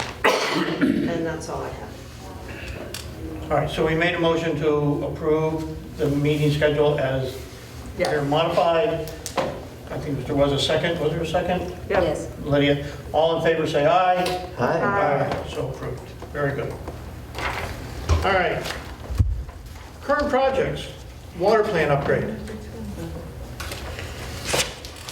Grant? Bill Bright with Delaware Engineering. This is just a little outline. I don't want to, no, we'll go as deep into the weeds as you want. Yeah. Appreciate it. It's get tall sometimes.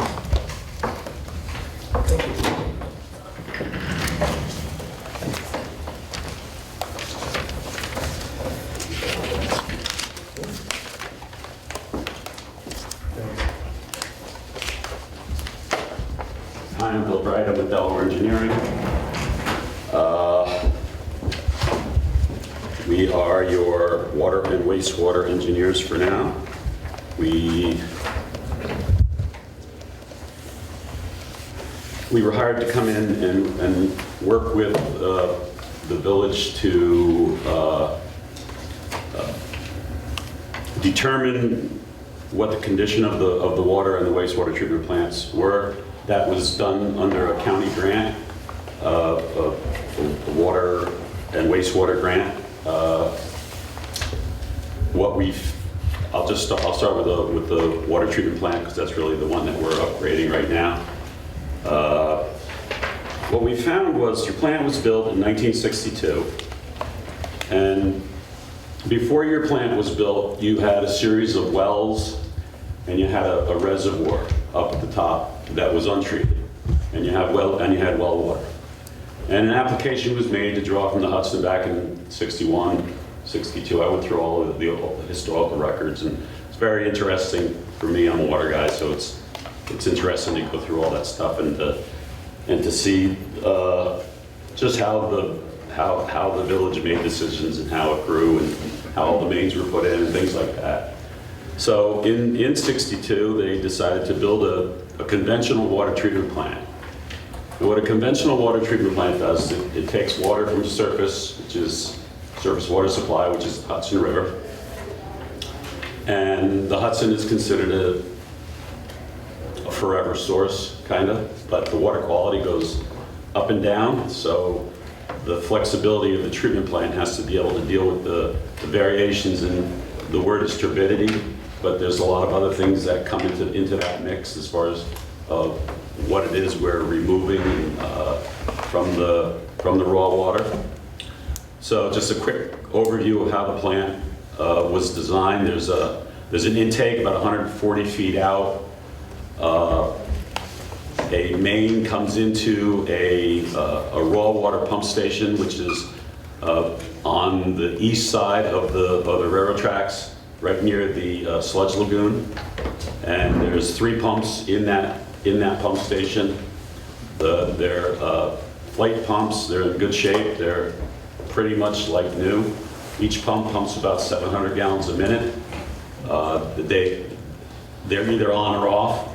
There's no control to speed them up or slow them down, so you're either running 700 gallons a minute, 1,400 gallons a minute, or 2,100 gallons a minute. So that's kind of how the plant is designed.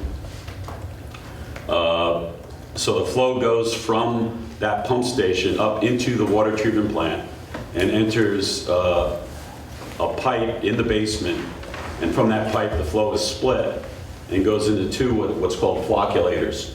And a flocculator is a piece of equipment that, using mechanical methods, mixes very slowly the raw water with a coagulant or any other chemicals that might be necessary to allow the pollutants, the settleable solids and the particulates to be able to be separated from the drinking water.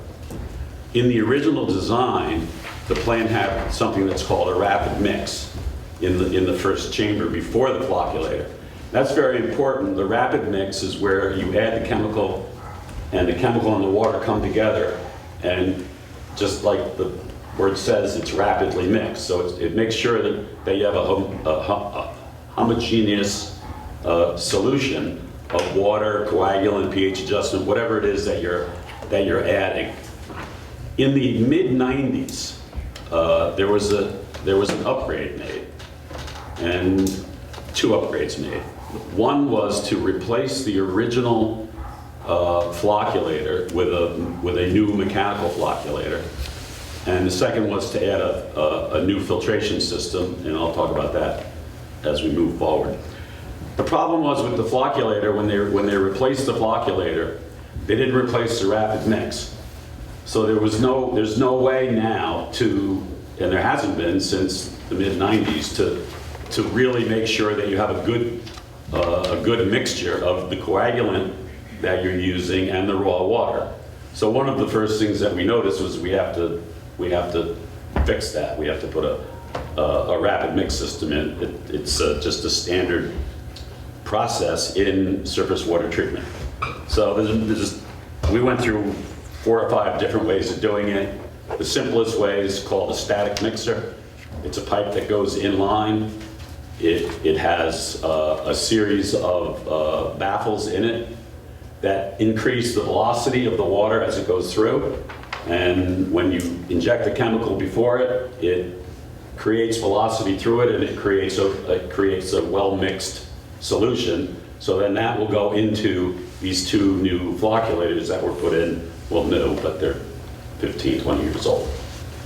The other thing is we're going to put a baffle in, because when the water enters that, everything's about slowing velocity and giving the water time to mix with these chemicals so it can do what the chemical process wants it to do.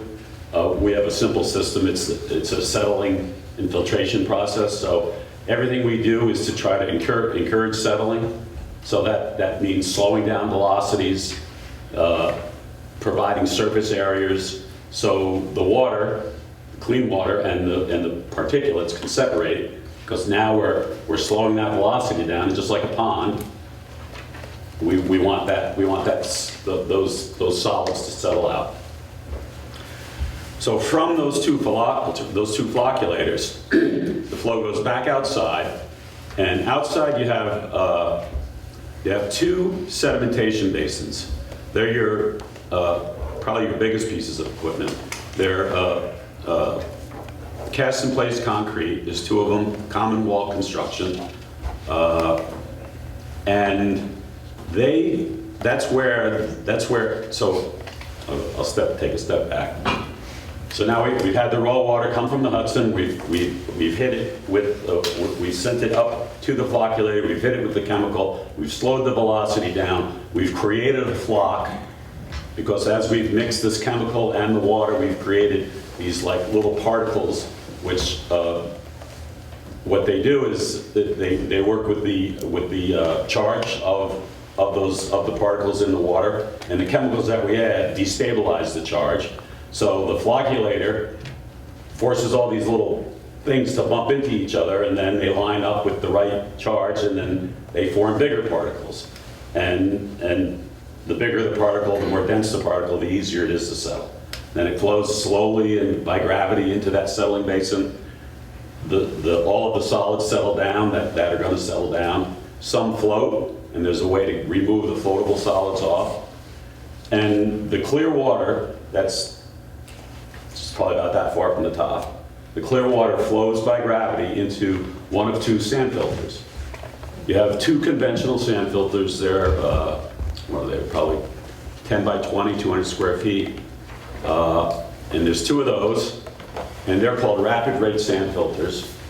And those are designed based on the application rate, and the application rate of a rapid rate sand filter is 5 gallons a minute per square foot.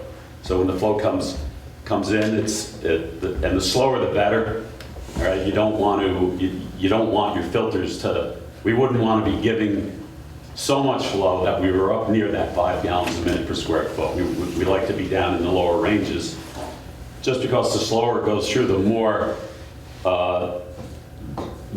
particles that we'll be able to capture in that sand. So the sand filters, they're multimedia. There's anthracite, there's sand, and then there's gravel. And there's about 4 feet of media in those. That plant there that I just explained is about a 600,000 gallon a day plant. All right, and every day, whenever the health department goes, they write down 1.5 MGD. So there's a discrepancy in what the plant is actually designed to do and what it's rated to do.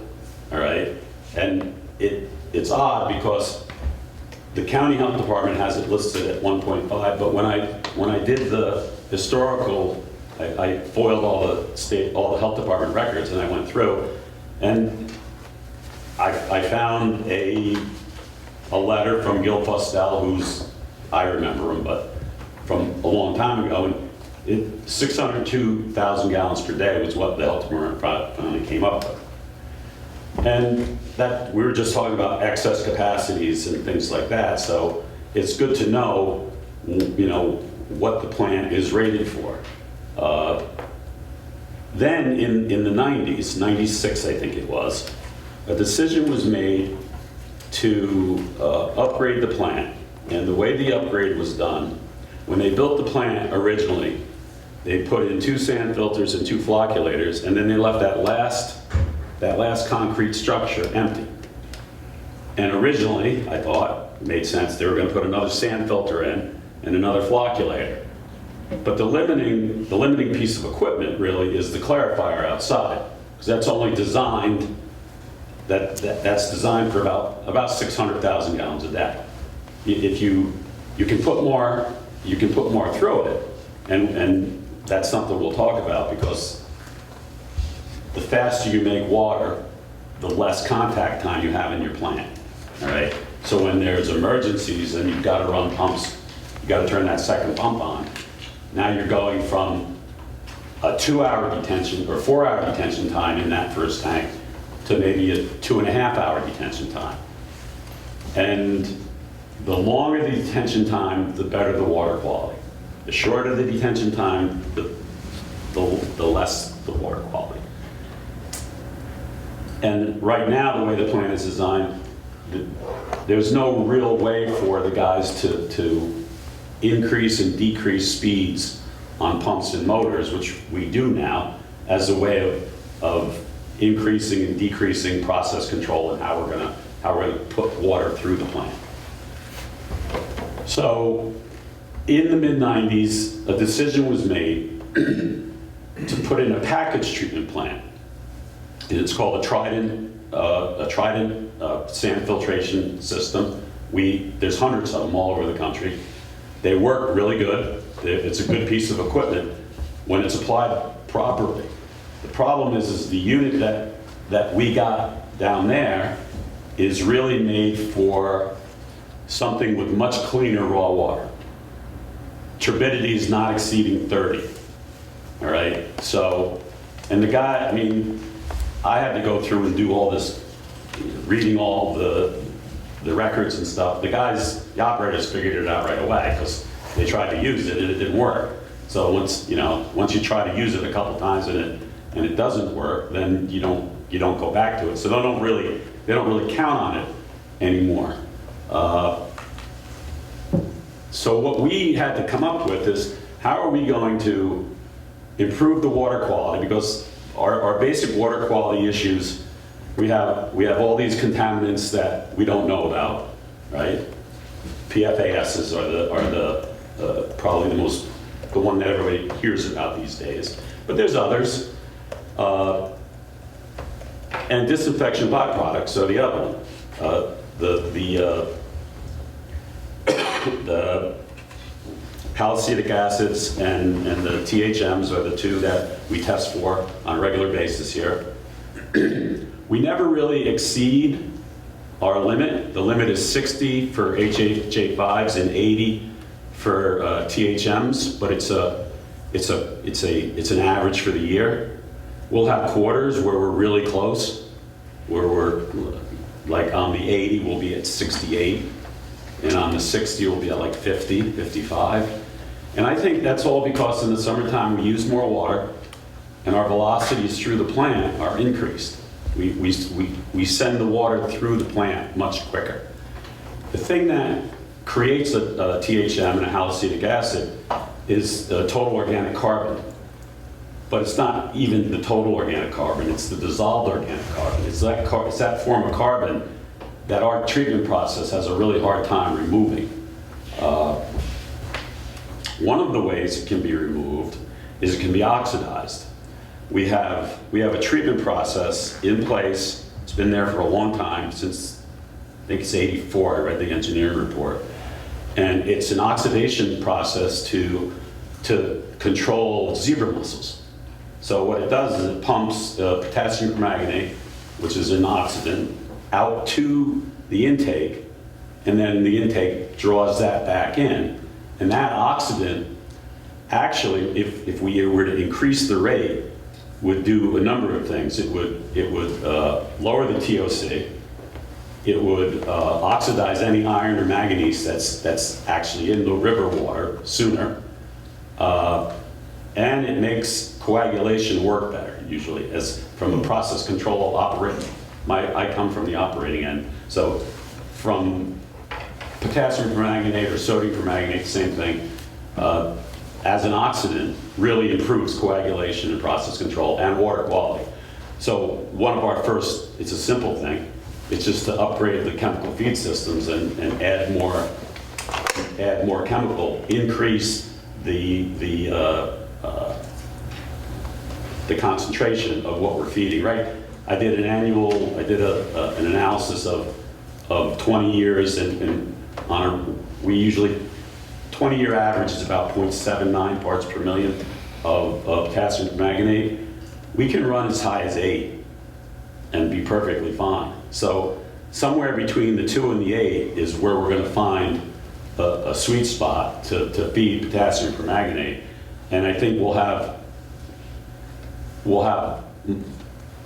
it'll be a part of the other things that we do that will help to improve the water quality.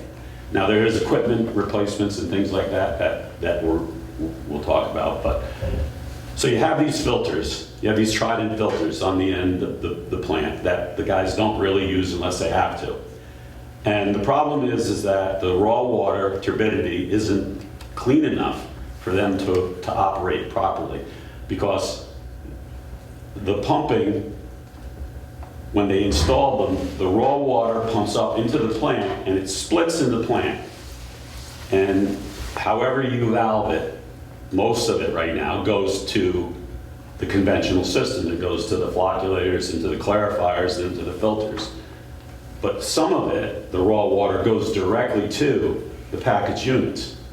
So it's not clarified water, it's still raw water. So it's still, it hasn't had coagulation, hasn't had settling. That's supposed to take place in the package unit. But the problem is, because the water quality isn't good enough, the detention times in the design of that filtration system was such that to allow the water to go through faster, all right, what we have to do is slow it down and clean it up. So what we're proposing, what we're designing is we're going to put a flocculator and a clarifier directly in front of each of those Trident units. You can actually now buy the Trident unit with that in it. But because Brian asked, why don't we just put the filters in, just like the original design? And that's you know, it's not a stupid question. It's a good question.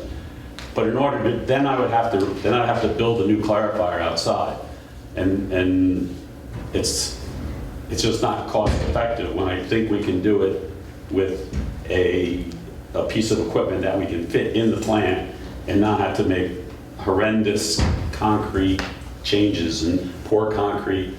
Most of our upgrade is equipment changing and tuning. One of the bigger issues with the plant and the health department over the years now, it hasn't been lately, but when you go back in the record, if you go back from like 5 years ago and then go back, every year they bring it up, and it's contact time. When they built the plant, the chlorine contact tank is underneath everything, and there's 3 tanks. There's one here, and then there's a big one here, and then a filter here. But there's no baffles in them, so the flow comes in, and what you want in a chlorine contact tank is you want to slow the velocity down so the chlorine can react with the biological content and kill the E. coli and whatever is designed to kill. But there's no baffles. Now you would think, all right, well then we'll just put baffles in. But the construction project to replace the baffles in that plant while it's running, that's the problem, while it's running. I would have to get a temporary 200,000 gallon tank and rent a 200,000 gallon tank and set it up. And from constructability, it just didn't seem like it was doable. It just seemed like it was going to create more problems than if we didn't do it that way. So we made a decision, and the decision was to change the primary disinfectant. Right now, your primary disinfectant is chlorine. Chlorine is probably the greatest chemical ever invented to save life. Probably saved more lives than any chemical that was ever invented. But it also we have issues now because when you chlorinate organic carbon, you create THMs and trihalomethanes, and the longer they're in contact with them, the more of them you create. And those are human carcinogens. They are. They're human carcinogens. So we made a decision to go with ultraviolet, and the plan is to have redundant ultraviolet units, and the ultraviolet we pick up CT credits, and we also inactivate cryptosporidium, which is one of those protozoan, which is in the Hudson River, which chlorine really doesn't touch, and the way we remove it is we filter it, because its particle size is greater than 1 micron, and our filtration rate the size of the particles we're removing are much smaller than 1 micron. So we really didn't have to go for cryptosporidium, but it adds that's just a benefit. So the idea is, after the flow goes through, let me start back over again. So the flow is going to come in, and we're going to have a computer control now on how much flow is going where, and we're going to put motor controls, variable frequency drive units on the raw water pumps. So they're going to pump at whatever flow rate we set them at, all right? And we'll bring that flow up into the middle of the plant, and then we'll decide, okay, we're going to send 2/3 to the conventional side and only 1/3 to the newer Trident filters. We're going to slow that down, and we're going to run it through the new clarifiers. So that's going to handle 1/3 of our flow. So that 1/3 of the flow isn't going through the rest of the plant anymore. So the detention times increase, the water quality increases, everything slows down, and because SCADA is an acronym for computer controls. I mean, we're going to install basically a computer, PLC, programmable logic controller, to control pretty much the entire plant, all right? And by slowing everything down, right now the guys go down there at like 4 o'clock in the morning to start the plant up, and we don't, once we're up and running, I foresee an 8 to 4 shift of the chief operator and the laborers and the mechanics and those guys working that, and then I see a 12-hour shift from 8 to 8 of the operators, 1 shift. And everything else will be covered by their iPad, quite frankly. The chief operator and the licensed operators who are on call at the time, when they go home at night, they'll have an iPad with them. There's a lot of plants around like that, but the city of Hudson is a good one if you want to go and look at a plant and talk to the operator, we can arrange all that. We didn't design that plan. I started the plant up, so I know it pretty well. And that guy loves the system with because the call outs should have reduced, the call outs that you get called out a lot of times for things you don't really need to be called out for. So, I don't know what I missed. So then you're in a clarifier. The ultraviolet is in the ultraviolet well. is no, we're not. So the ultraviolet will be in that equipment room. So the filtered effluent will come off the 4 filters. So the two Trident filters and the 2 existing filters, and it will come off and it will go through the ultraviolet and then drop into the clear well, right? And then from the clear well, we'll have the main pumps. Now we'll have those pumps on VFDs, and we're not going to run. There's no reason to run them at 1,700 gallons a minute. So that should help with water leaks because it'll reduce hammering and stuff. What we want to do is pick a number We use 600,000 gallons a day in the summer. We're going to feed 600,000 gallons over 24 hours. It's not going to be on and off and on and off, because on and off is tough on a system. The last thing we're going to do is in your storage tank is huge. It's a 2 million gallon tank. You have the water age in there is really old, contributes to the formation of the trialmethanes, and so we're gonna put an aerating mixer in there, and that's all a part of the part of the grant package. And all that really does is it mixes and it creates it atomizes the water, so it off gases any of the THMs that are formed. So it actually treats your THM. So yeah. Now, what about having a chlorine residual? So what we have to do is that ability? Yeah, under law we have to carry a 0.2 residual at every point in the distribution system, right? Yeah. Right now they probably are running a 1.5, 1.2, right? Just so they can maintain it out in the system. What we'll do is we'll feed the chlorine now with the booster pumps, not before. So it isn't going to sit in that clear well for 3-4 hours anymore. It's gonna be in the system. And what we'll probably have to figure out is how we want to run it, right? If we want to run the lowest residual that we can run, we may have to have chlorine booster stations, or we may decide to run a 0.8 at the plant, which should be enough to carry out at the farthest point. Those are things that we're still up the air. The one thing that I didn't talk about, and that's because, so let's see, you have about 4,000 yards on site of solids that were removed from your lagoon. You have all of your backwash, all of your secondary sludge, everything goes to your lagoon. It settles in your lagoon, and then the clear water runs out and goes out into the Hudson. After time, 20, 30 years, however long, 15 years, it gets filled, and you have to dredge it.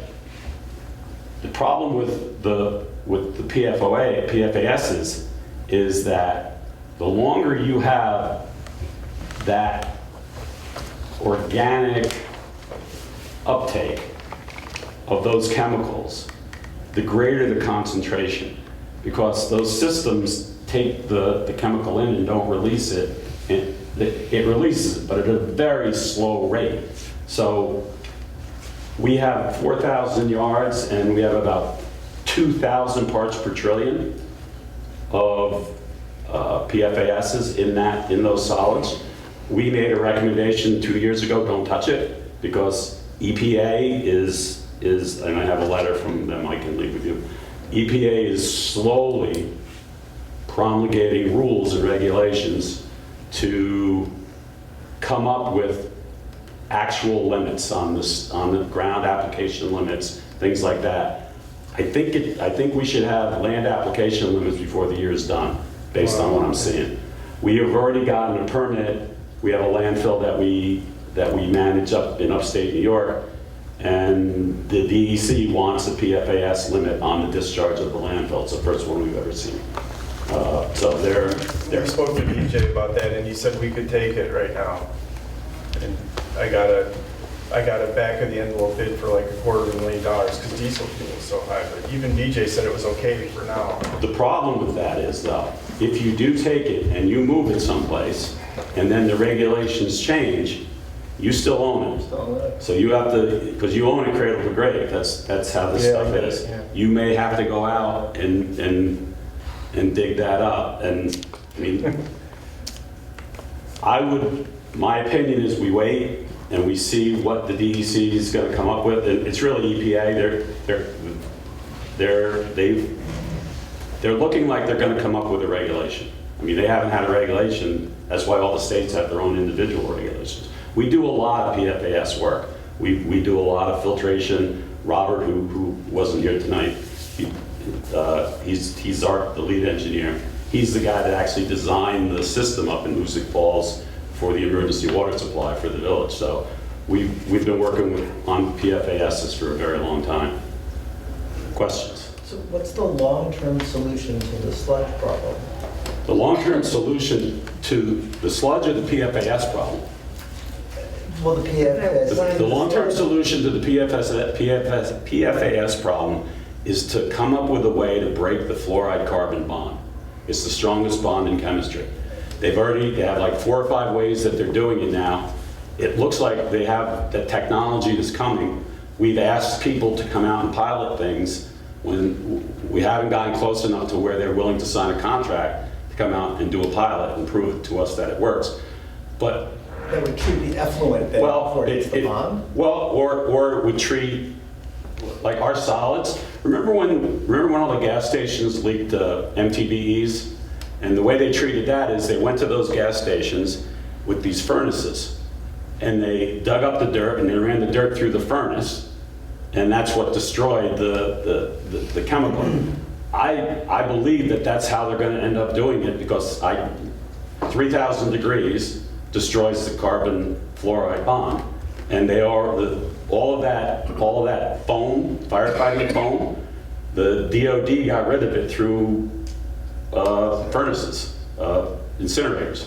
They incinerated all of that firefighting foam, which is 90% of the source of it. Although a lot, I mean, I don't know. It scares the heck out of me, because there's places like the state of Maine for years and years and years used wastewater sludge for improving the nutrients of the soils. Now it's in their aquifers. They were doing that in Wisconsin too. Yeah, and it's biologically magnifying, and you know, so everybody's done a big step back on this issue. So as far as the solids go, it's the same thing. Get it as thick as you can.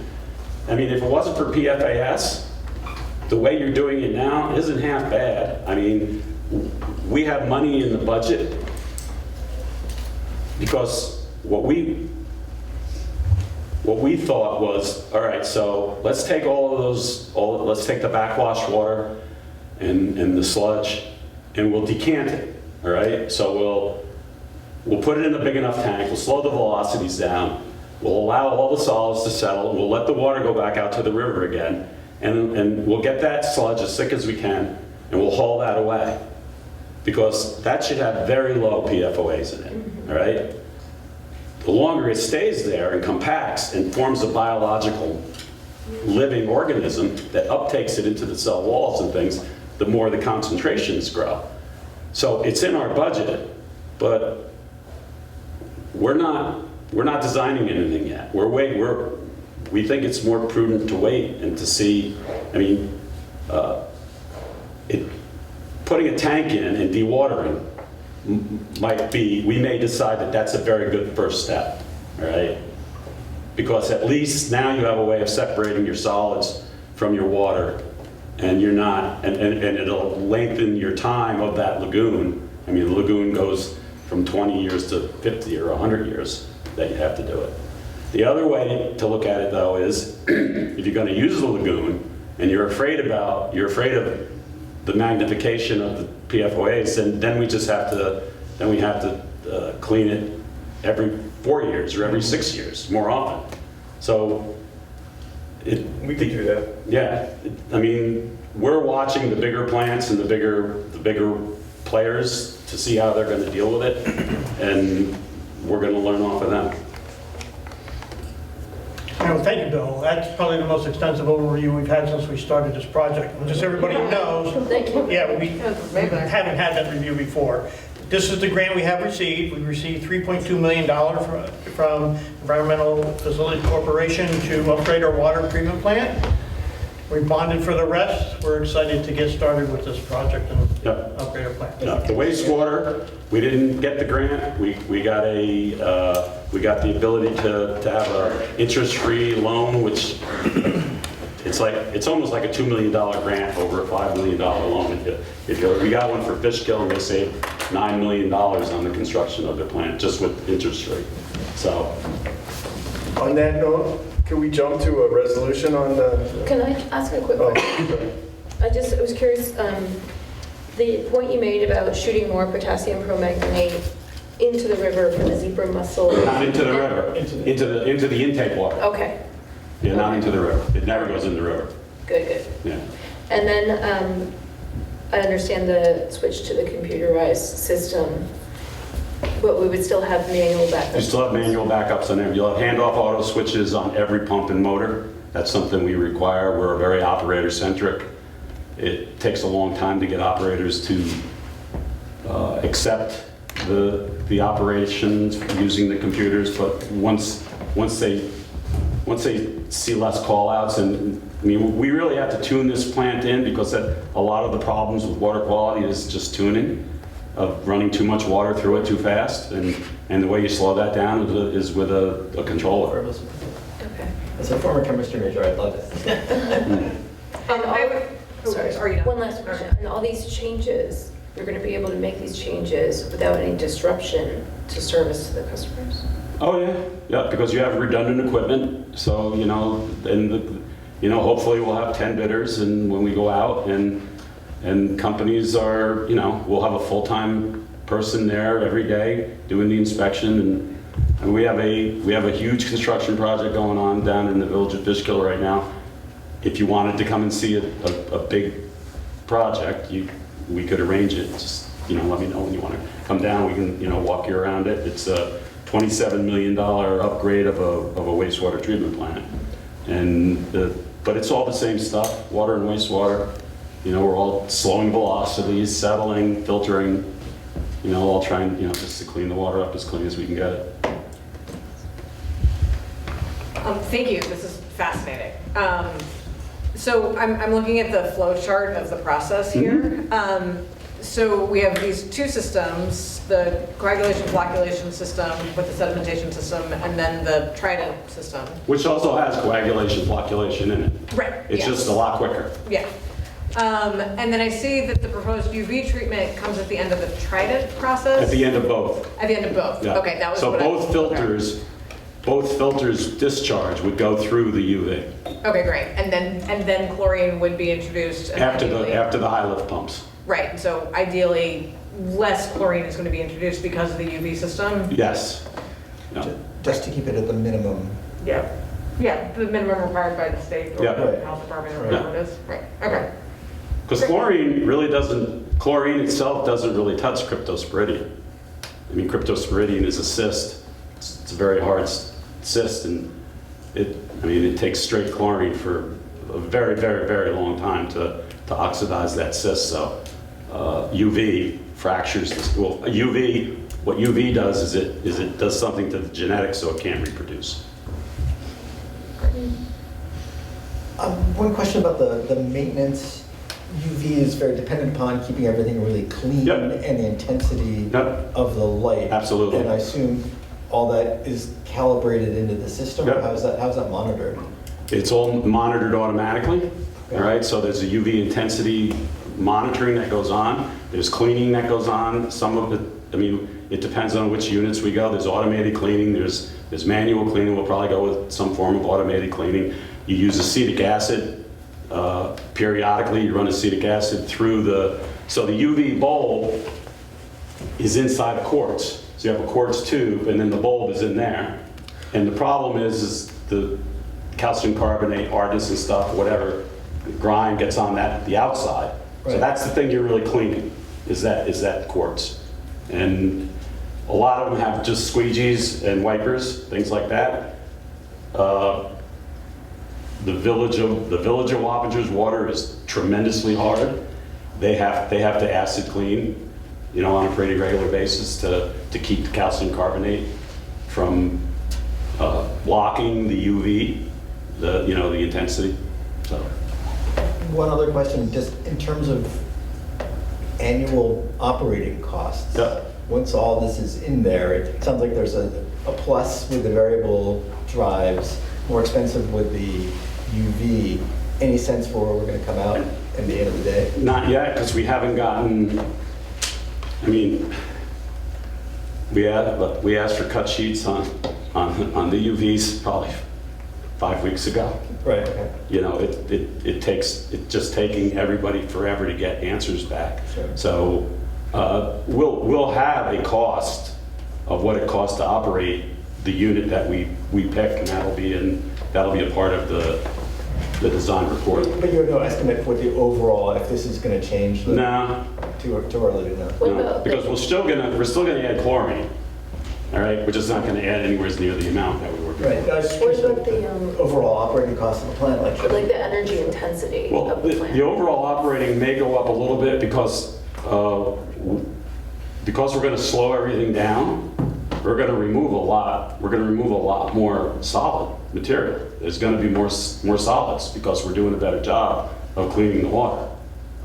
Now, the benefit to that is you're not gonna have to flush as much, right? Because it's either gonna end up down there or up here.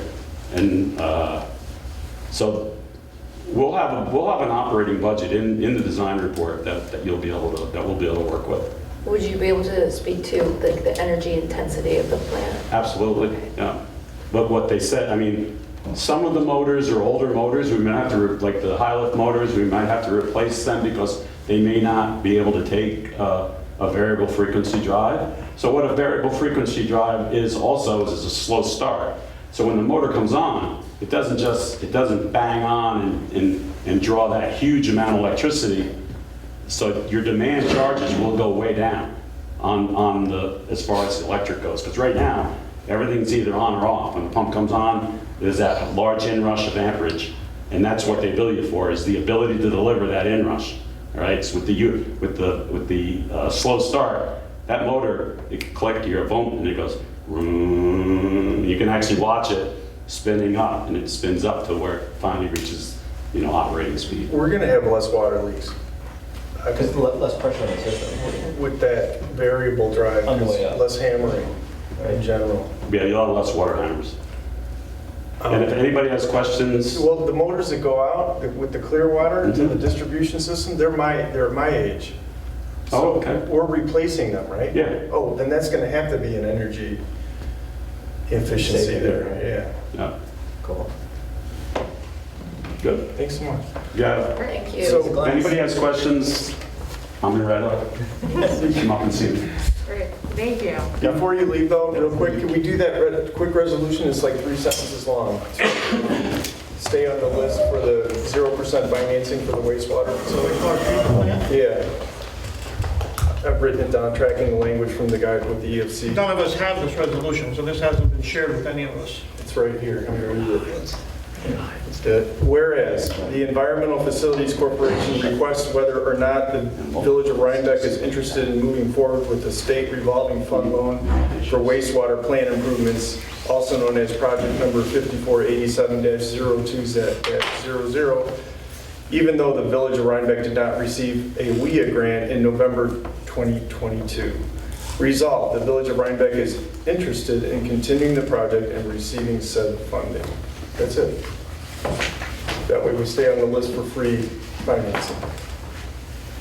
So I have a question though, before we go. Typically, we didn't receive the grant. So typically, Bill, what we do is we do a post-mortem on why we didn't receive the grant to see if there's any refining that needs to be done to do that. Or what did we miss? If we did miss anything, or are we just applying it just as we did before? Before I go forward, my recommendation is I would like to see a post-mortem. Sure. Before we... We do that for Millbrook. Yeah, and then have that post-mortem review, and then move forward to voting for doing this. I think we need to do this, I don't want to lose out. They're expecting us to answer this question, is there any risk with just being on the list for 0%? You're just talking about staying at IU. There's no risk to that. No risk at all. We really should do. So there's two different things. So I'm kind of going through this with a different client, right? They say, hey, you get the WIA, but you have a chance to, hey, you want to stay on the list, or do you want to still go after financing? Financing means they're going to assign staff to you to do that. And if you're not committed to that project, you probably don't want to do that. But if you want to be in the IUP list, they will say, okay, so maybe next year you might want to do that. So you'll be on the list instead of being on the list, going after the list again, you're already on the list. The letter says that we'll lose our financing if we don't. Exactly, you're gonna have to go through that system again. to apply for SRF financing, because every year you have to apply for SRF financing. But if you're already applied for that, then you're ISP, you're kind of already there. That's And there's like no requirement for us to actually like start spending money on those funds? No. It's just like, hey, you're on the list next year, you're on the list again, so you don't have to reapply. I mean, we'll verify all that, but that's... This is the question they asked us. Do you want to move forward with 0%, or do you want to move forward with a loan with the grant and 0%? Yeah, You're right. they don't That's ask the it the best way. I mean, That's the way they asked yeah, the question. yeah, And my concern was the way the question was responded to by you all was that, yeah, we want to stay on the 0%. Yes. But didn't specify we want to be on it with a grant. I can understand that. Right, so we as a board need to make that resolution and pass that. I'm sorry. Yep. No. That shouldn't have come from you all, it should have come from us, right? In Which I terms of just read, yeah. making that recommendation back to us, because we need to vote on that. Okay. Which I just proposed. What we will do, though, is we will put together, when Robert's away this week, but when he gets back next week, we'll put together a postmortem on on the application for the wastewater plant and why it wasn't successful. And we'll also, before that, you can find out about the 0% interest. Yeah, And what you want to know is there a risk? Do you have a risk staying on the 0% interest list that... I don't want to be on the 0% interest list without the grant. I do. You know, I mean, I think we need to have a very healthy discussion about that. To say we want to fund the whole project without getting the grant. Okay, hold on. If we stay on the 0% list, does that prevent us from applying for the grant again next year? No, it does not. It basically says you're on the list, so now you can apply. Yeah, exactly. But I believe that's the one that you're talking about. I want to clarify if we can get that. That's what Robert was telling me, yeah. Okay. You understand my difference, though? I didn't want it to be Yes. just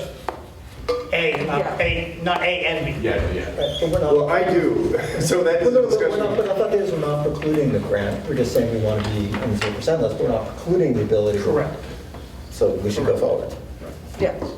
I just want to make that distinction that. I would like to make a motion that we approve that as I just read it. Second. Any other discussion? All in favor, say aye. Aye. Can you send me a copy of that? Yeah, actually, I just lost it in this pile of papers. And you won't be able to read it either, but I will. So if anyone has questions, if you want to go down through the water plan, have me take you through, let me know. Great, thank you. We'll, you know, You guys should go there, it's really neat to go down there, it's so cool. Yeah, I love that. Center Street. Brandy, can you give us an update on Center Street, please? Thank you, guys. Good evening, everyone. So Center Street, that's the replacement of the water main on Center Street and the repaving. Plans have been prepared and submitted to the Department of Health, as well as to the New York State DOT, because for the work that would cross through East Market Street, Route 308, that needs to be reviewed and approved by the DOT. So that's out to the agencies as of today. Pending their review and any comments, we would revise the plans, and then we'd be back to you guys to present those plans to put out for bid for construction. Did you want to talk about materials? Why not? Okay. It's on our agenda for the purchase. Yeah, that's what I wondered, if you wanted to just jump around a little bit on the agenda. Does anybody object to talking about purchasing pipe? Oh, I really want to talk about materials. Okay, so the mayor was talking to Dan Valentine and myself. Dan is the project manager on this project for Ty and Bond. He does a lot of water distribution system work.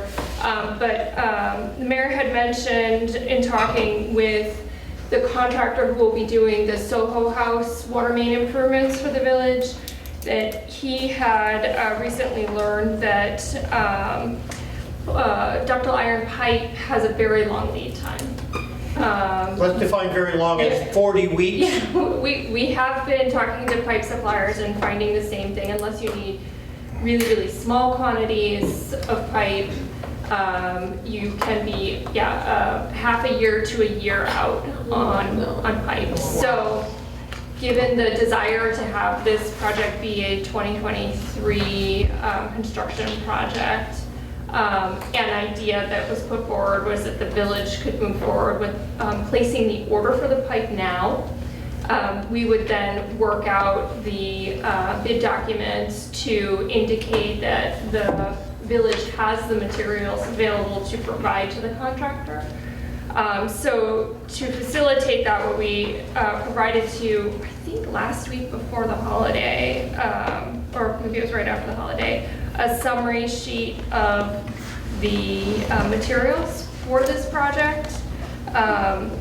There's pipe, there are fittings, there are valves and hydrants. So we've enumerated the entire materials list as the contractor would do if they were going to place the order, to give you the option to place the order. We also provided 2 vendors that are regional in the area that could provide pricing. So I wasn't sure how you wanted to move forward with that, if you wanted us to take this materials list and provide it.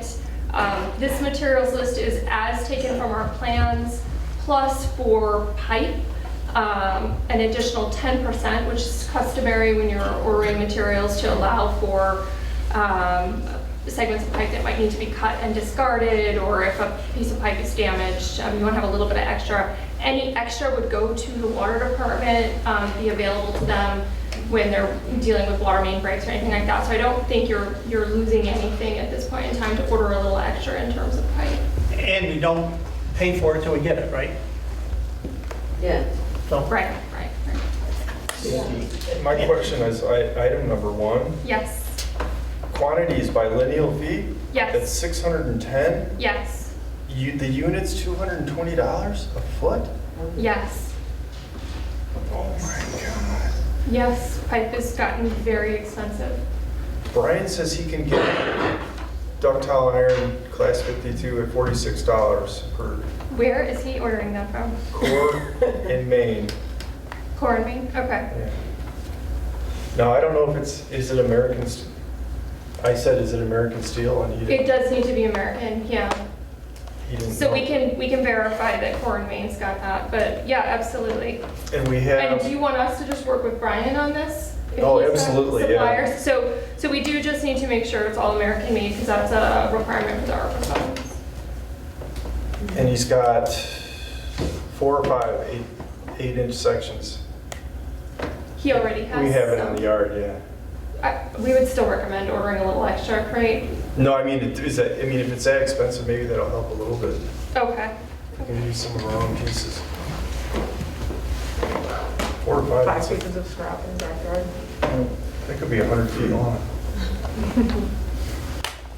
So I'd like to make a motion that we approve the request to go forward with ordering all of the piping materials to hopefully shorten our lead time for the project. Second. Yeah. And I think having, We're gonna price shop first though, right? Pardon? We're gonna do some more price shopping. yeah, branding. Yeah, I mean, Randy we already can said add that Core she and was gonna Maine do that. to the vendors that we had identified. Oh, actually, we did have Core and Maine on here. Well, Okay. we would have to do a big, go out to bid then, are we suggesting? I mean, What are we talking about? I mean, how much are we talking about? I mean, will we need to go out to formal bid, or? it's It a will couple, certainly be over it's a $35,000. couple $100,000. And are any of these on state contract? Well, so I think that's worth checking if we can use state bid Yeah, for if any you of can them. use state bid, then. Yeah, yeah. I don't normally work in the state bid world myself, so, you know, if Usually you Brian can is- ask them, you can just ask them, Yeah, and they'll, okay. then just provide the contract number.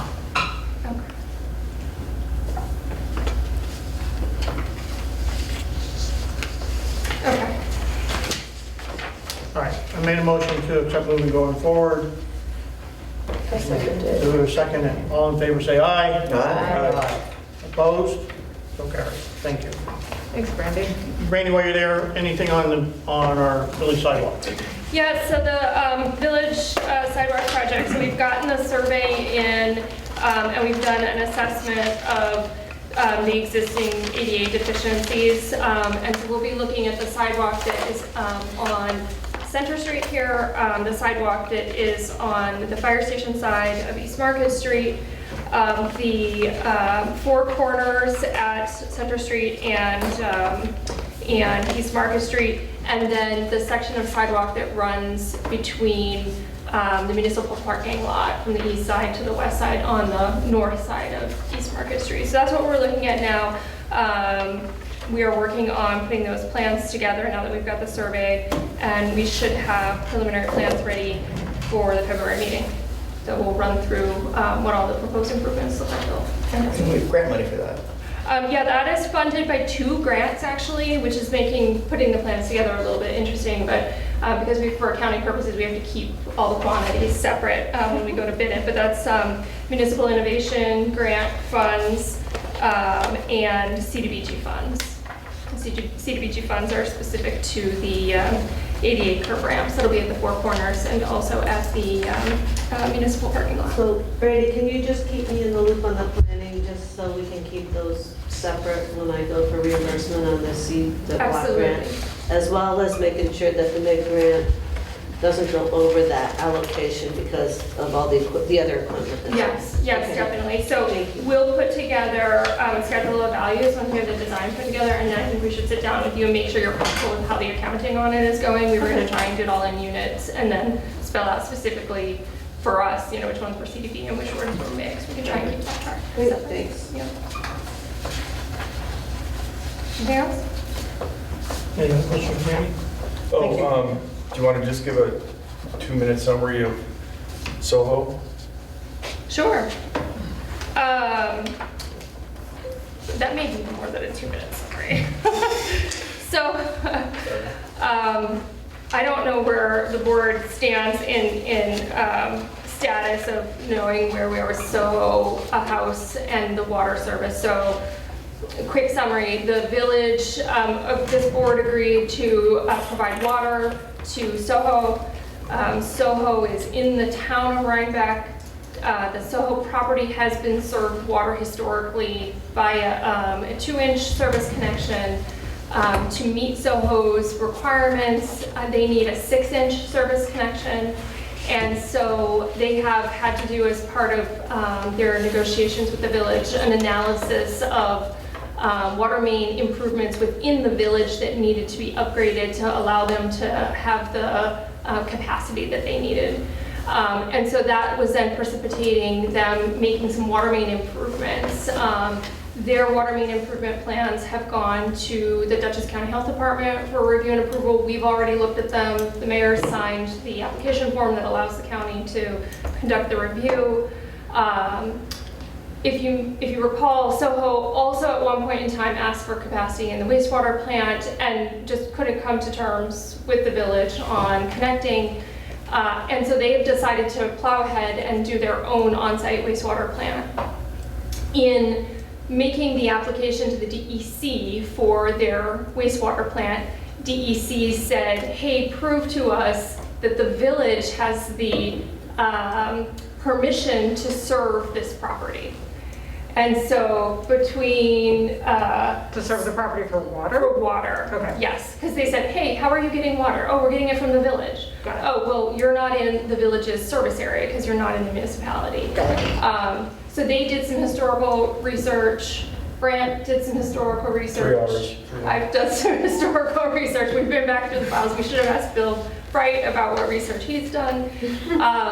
But in the end, what we've found is a 1960 That's what I found. era map that just shows a little stub of a line that goes in the direction of the Grassmere property. And when we provided It's not clear that enough. back to DEC, they said they don't feel like that's clear enough to say conclusively that the village has historically had the permission to serve that property. So they would like a revised report that says the village has permission to serve. They want to grant an amended permit that says the village has permission to serve. The village went through a similar process with the gardens in the 1980s. And the historical record shows that permission to serve, but unfortunately, neither the village records nor the DEC records include that map, because we were hoping that was a more modern map that would clearly show the service area. So it looks like, after talking with the folks at Soho, that just for their own peace of mind, they too would like the village to undertake this exercise of getting a revised permission to serve, which would conclusively determine that Grasmere could be served water by the village. As Mr. Bright alluded to, the village has plenty of water capacity. That's not the question. This is like an exercise of showing where the property is and how much water it's going to demand specifically. They'd ask for up to 70,000 gallons per day against what the village's current usage is, to show that it's not triggering the need for any substantial upgrades. So that's a nutshell version. We have requested additional escrow from Soho. I think I sent that back at the end of November, and I believe that's been sent on to them. Yeah, I emailed them. Yeah, I haven't heard from them, so we should. So this is something that you're undertaking Follow up. as time on to get that permit revised document? A week or so ago, I received an email from GPI, the Soho House consultant, who said, yes, we want you to proceed with doing this. We'll help you by doing some mapping. So they just sent us yesterday a map showing where they think the service area should be included. My only concern is that it shows a lot more parcels than just Grasmere. It shows extensive number of parcels at the south end of the village, and I need to do some diligence with Brant and Brian to make sure that we're already serving those parcels and that they weren't previously included in another permission to serve letter, because it appears to be a very large expansion of the service area. So is this something you could come back in February and say, here's a resolution to move forward, to go forward and do that? Yes, that's correct. All right, so assuming they fund the escrow account. Correct. Yeah. Right, this is not on our time, it's on their time. Right, that's correct. So you're going to draft a required permit and the resolution for us to approve, correct? Yes, that's correct. So this is an amendment to the village's water withdrawal permit, which describes the service area. Such as it is. And it's got a long, I share Mr. Bright's fondness for the longevity of the water system and the twists and turns it has taken over its 620 plus years of existence. All right, so thank you, Brandy. We'll look forward to that in February. Okay. Thank you. Sounds good. Thanks, Brandy. All right, I don't think there's anything to add about 6 Mulberry. We discussed 6 Mulberry already. I'd like to move to the historic district. Lydia? Yes, so I have drafted some changes to our historic district laws. Grant and I have spoken about them.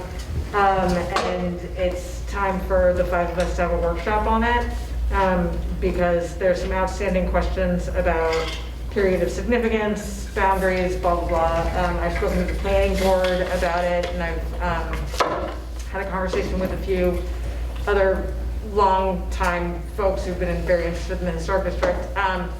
So I would like to make a motion to schedule a workshop for our next meeting to talk this through. And I'll share with you the drafts that I've created. And we can just kind of talk through what we're dealing with here. Substantively, the drafts that I've created reflect the decision that we tentatively reached after my presentation a few months ago.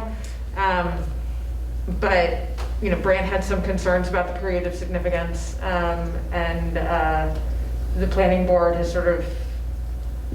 has 5 different opinions on how this should be handled, and so I just wanted to kind of work it through with you all.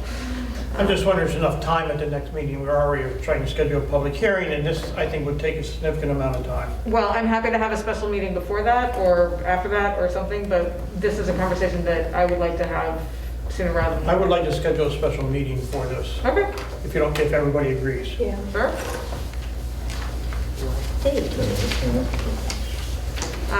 We could do like January 24th or something, that 4th Tuesday. 2 weeks from now? Yeah.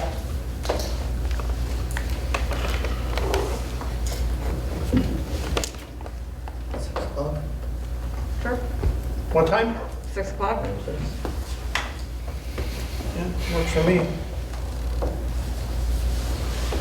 And we'll send out a public notice, Martina, as well for this workshop, please.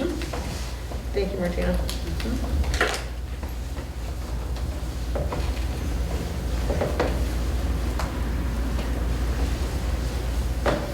Anything else? That is all. We're good. All right, we're going to move on. Rick, anything on the Astor Bridge? So, SHPO, the State Historic Preservation Office, and New York State Department of Transportation received our letter of information from the board and from the village historian, and they basically, the New York Department of Transportation said we will get back to you with a set of preliminary drawings. So we're waiting for them to come back with some ideas about how to meet our requests and historic demands of the area. So we'll see. Okay. Think you have any comment at all? We'll get back to you. Okay. Hey, Gary, I don't have a second or anything for the previous motion. Oh, good point. Lydia made the motion. Right. I'll second it. Thank you. We can, when Lydia comes back, we'll bring that back up. Is that all right? Yes. Thank you. Okay, our antenna situation, kind of today, NICOM Co. got back to us on the mast on this building and said we cannot install additional antennas on that mast without having interference. And they are recommending that we go to Crown Castle. They had already contacted Crown Castle, and today I received a request from Crown Castle, excuse me. And that request is for them to start to do their analysis of placing these two poles on the very, very, very tippy top of the antenna up there. As you remember, last month we said NICOM Co. came back and said there's no interference, these operate at a different frequency. Crown Castle is the one that says it doesn't interfere with anything else. So we need to go through that review with Crown Castle for them to come back and say, to give us the clearance to use our cell tower for the highway, for fire and police antennas to reach the much broader area. So this is just received today. I didn't have time to put it on the agenda, but I want to make everybody available that Crown Castle requires a $5,000 to be able to do that analysis for us. I'm going to leave it up to you. We can table it to next if you want to think about it. But we have already come forward with a motion to bond for this project as well. But I don't know, Karen, we haven't talked about it because this just came in with this $5,000. No, it's just the authorization, it's just been sitting there. You're right. We haven't gone back to them because we weren't sure that. So they want $2,500 to do the structural determination and then $2,500 to do the post-site inspection for equivalent of $5,000 to move forward. We anticipate a positive outcome, because they've already given us an indication that there's no problem with putting them up there, but this is their process for Crown Castle to do. Well, it sounds, what my concern was, it sounds like it'll be out of the way from a commercial provider that may come along, so if they're at the total top. I'm sorry, I didn't understand what you just said. If they're at the total top, it should be out of the way of a commercial provider that may come along. It should be, it's right at the very, very tippy top. Both of them, right? Both of them are, yeah. Well, it's worth the five. I hate to say it. This is gonna be a cheaper option than, Yeah, the other thing we were talking about was like $215,000. yeah, than doing something that. It was in excess of that to do what we did up there. Where does this come from? Do you know what the equipment cabinet looks like? Is it just a little thing or? Downstairs, what we plan to put, yeah, It would be in here? we'd like to put them in the basement, Yeah, okay. so they're out of the weather. Just make it close to the antenna. If we can't put them in the basement, we have that space beside the cell tower that the cabinet could be put there, and that's the alternative. We should leave that open if we can. Yeah, but we're talking, Yeah, it's just a little box probably. right, is all we're talking. Probably it can get overheated though, I would think. So that's up for us to get to decide in terms of, but I'd like, I guess, given the comment, I'd like to make a motion to move forward with the Crown Castle purchase order request for $5,000. So Gary, can you just add to that to transfer that from contingency in answer to your question, correct? Sure. From For the contingency. use of, yes, Right. thank you. Second. Second. Any discussion? All in favor, say aye. Aye. Aye. All right, we'll move forward. Vanessa, Village Hall Flex Tech Design. I don't think I have. Oh, wait, hold that, I want to get back. We need to make a motion and vote on, Well, I have a motion and I have a second, you just need to vote on it. For Voting your on workshop on the 124/6. yeah, for the workshop. Oh, sorry. Yeah, we didn't vote on it, sorry. That's my bad. So you made the motion, I seconded. seconded. Any discussion? All in favor, say aye. Aye. Aye. Very good. All right. Flex Tech. I don't think I have another update besides what we discussed last meeting, which is that we received a proposal to do a hazmat study of Village Hall, which would be, because we know that there's asbestos in the, specifically in the tile, what's it called, mastic. So this study would be like a holistic view of Village Hall, so valuable in that if we want to make any sort of renovations, it would be good to know what we're getting into in advance. But it's $6,000 to do this hazmat study. So, Plus the engineering, which was 15. right. So I think we decided to kind of just table it until our budget discussions. Just Governor Hochul today announced, I don't know how, I forget how much money, for efficiency improvements for buildings. That'll extend to homeowners and municipalities, and there will be grants available forthcoming this year to make efficiency improvements as approved in her State of the State Great. address. So fingers crossed, maybe we can get a grant to do all of this. Yeah. Right. Do it. Let's seal all the holes in the walls. Can I just ask a quick question? When you guys did the lift, did you not have hazmat assessment? We did, but not for the building. We only did it for the area. Okay. And we provided the hazmat person all of that information. So they used that as part of their analysis. Yeah. Which I think is only why we're at $66,000 instead of $20,000 or whatever. Because we had a lot of We did a information going. walkthrough, and he was like, oh, you'd also want to check out this, and that. Yeah, unfortunately, true. Yeah, so, yes, they Yeah, have that. yep. Good point. Compost. Oh, okay. Big announcements. Drum roll. We got word that we received a $200,000 grant from DEC, as well as a second grant that we applied for $100,000. Oh, So a total of $300,000. Very exciting, very, very exciting. I kind of can't believe it. I just got the news today about the second one. So the next step with this project is to look at all the paperwork and all the fine print, of course, and to work with Time Bond on going before the town planning board. We do need planning board approval. So I'll be following up with everybody as Brandy and I get on the same page about that next step, and probably a task order to do the planning board documents and the next phase of design. Super job, well done. Amazing. Congratulations. Yeah, bravo. What is the grant actually going to deliver or already? Yes, this is a grant. The proposal is to actually build a composting facility at the Village Highway Garage location. And it would be accessible through the Violet Hill entrance.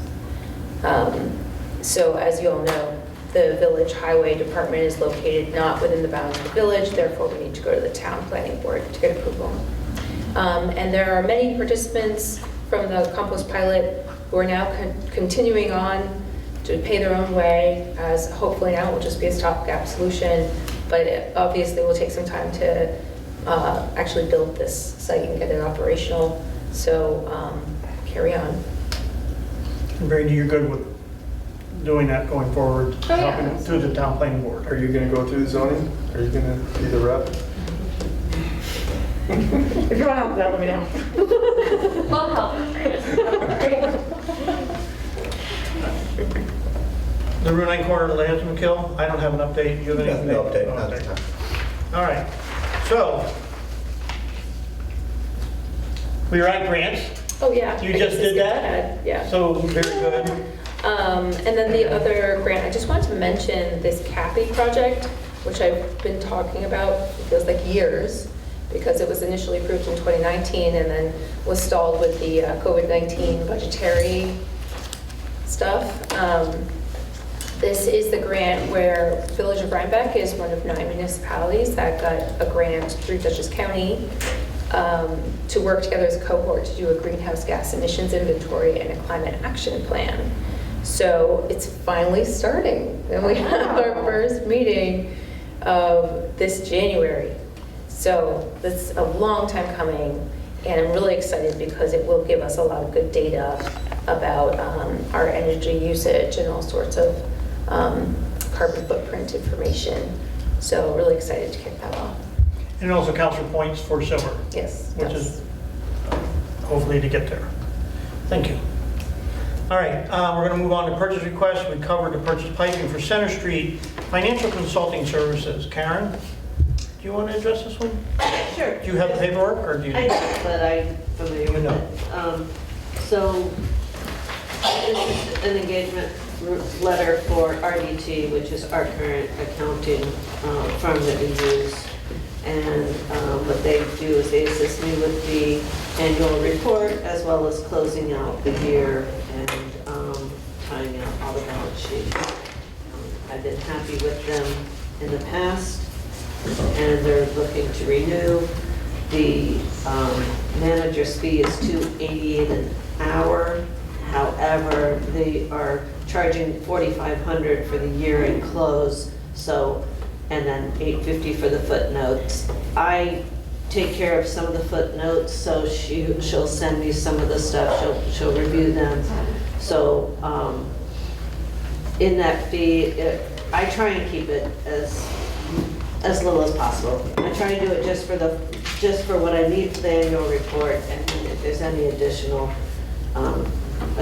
costs to to oversee the bank recs and tying up. But it's money well spent to have another set of eyes on our finances.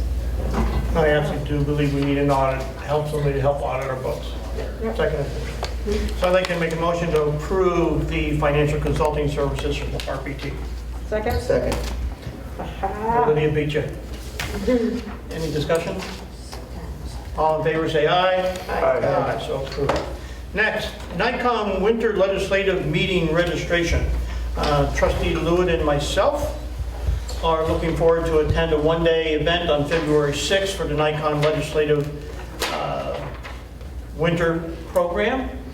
There is a registration option of, option B is $300, which includes the meeting registrations, meals and Monday, and then there's an additional add-on guest for $244.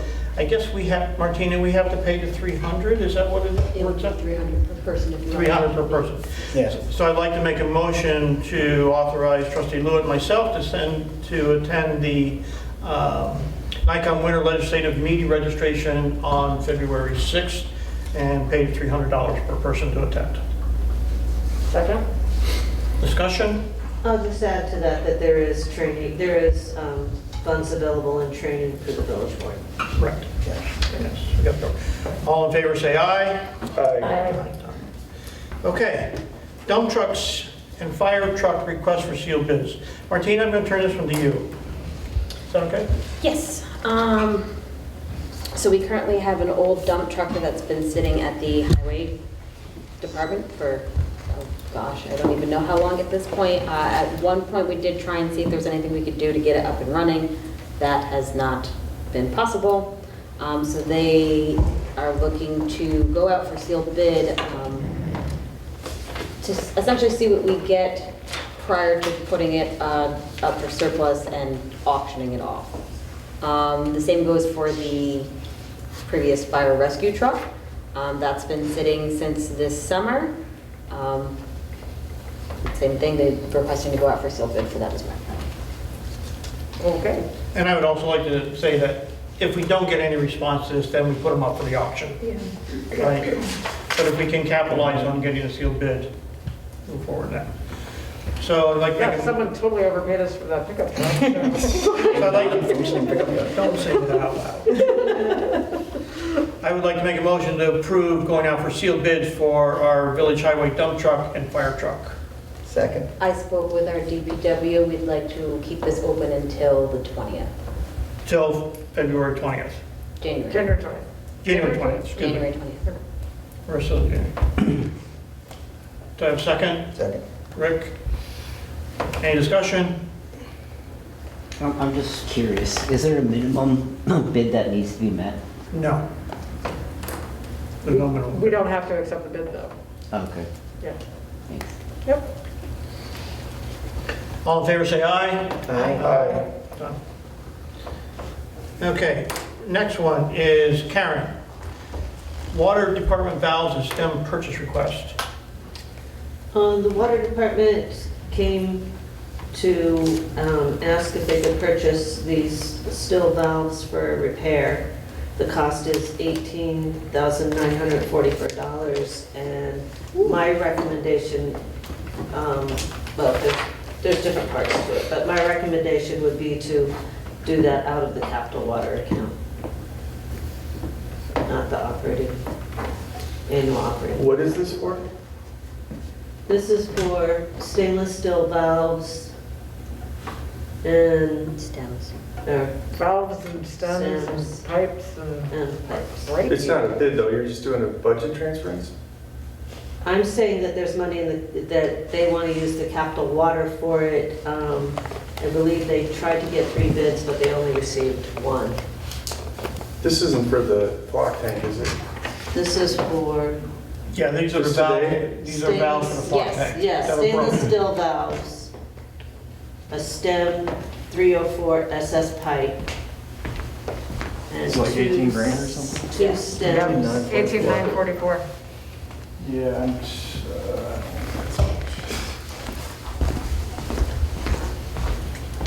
I'd like to make a motion to purchase the water. We Yeah, we should- can go in discussion. I'd like to make a motion to purchase the water department valves and stems and purchase request as presented. Second. Right, discussion.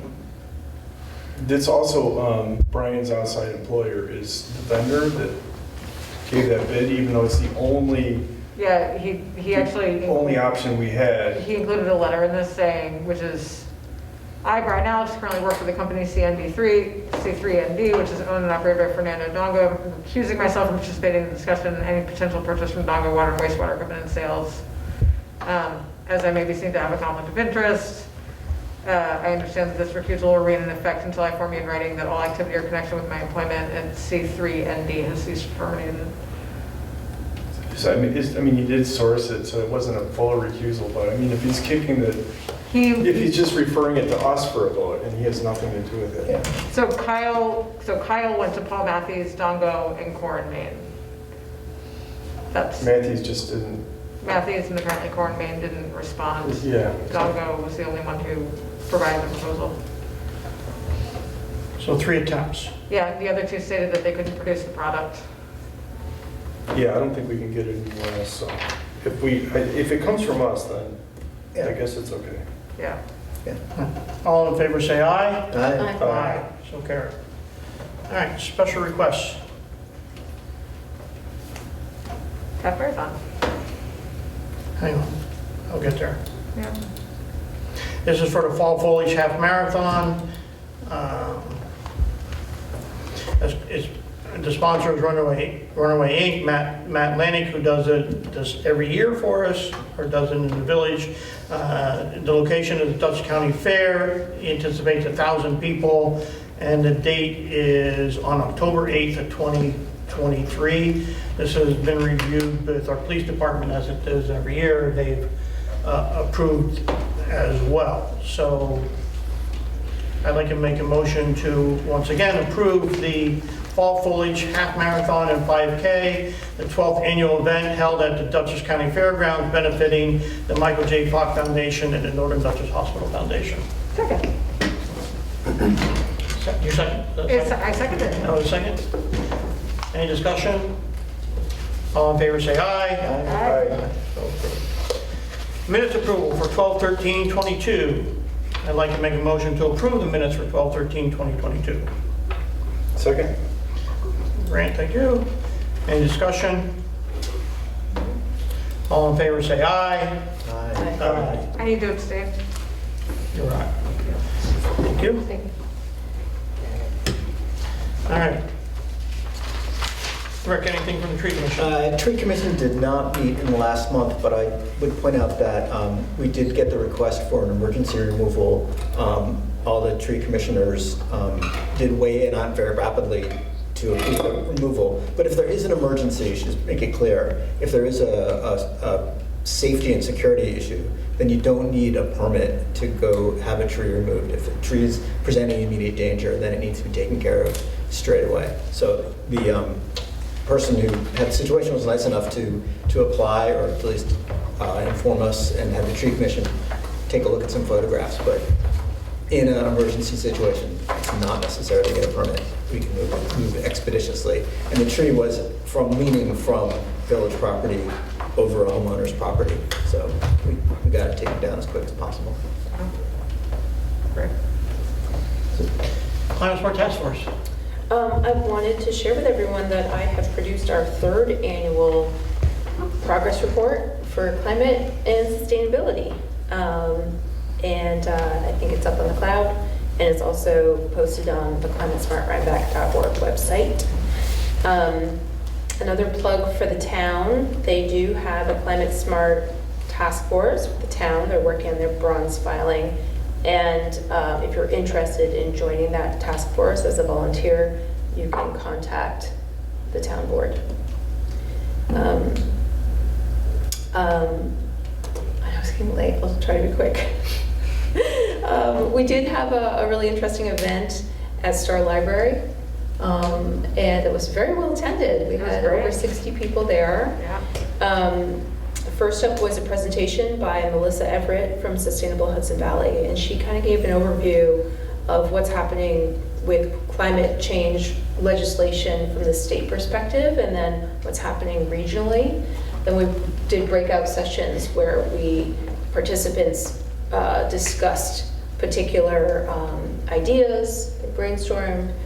We had some recommendations for what we might include in the comprehensive plan. So it was really nice to get people together and digging in. I'm working on the notes, and I'll share those soon. We're also participating in a special class at the middle school with some students who are interested in a Safe Routes to School project. So we met with them, and it was just a delight. These are fabulous kids. So hopefully, maybe we could even get them to come in and present when the project's done, or at least I'll share what they come up with. Yeah, I think that's it. I'd also like to mention I'm mentoring a group in the same class who are proposed putting water distribution fountains in the village. So as a project. So I'm mentoring with them to do that. Angela said that whole experience renewed her faith in humanity.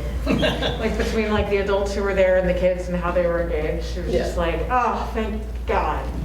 Great So, class. That's great. Yeah. And this is a pilot program for them, just to make sure.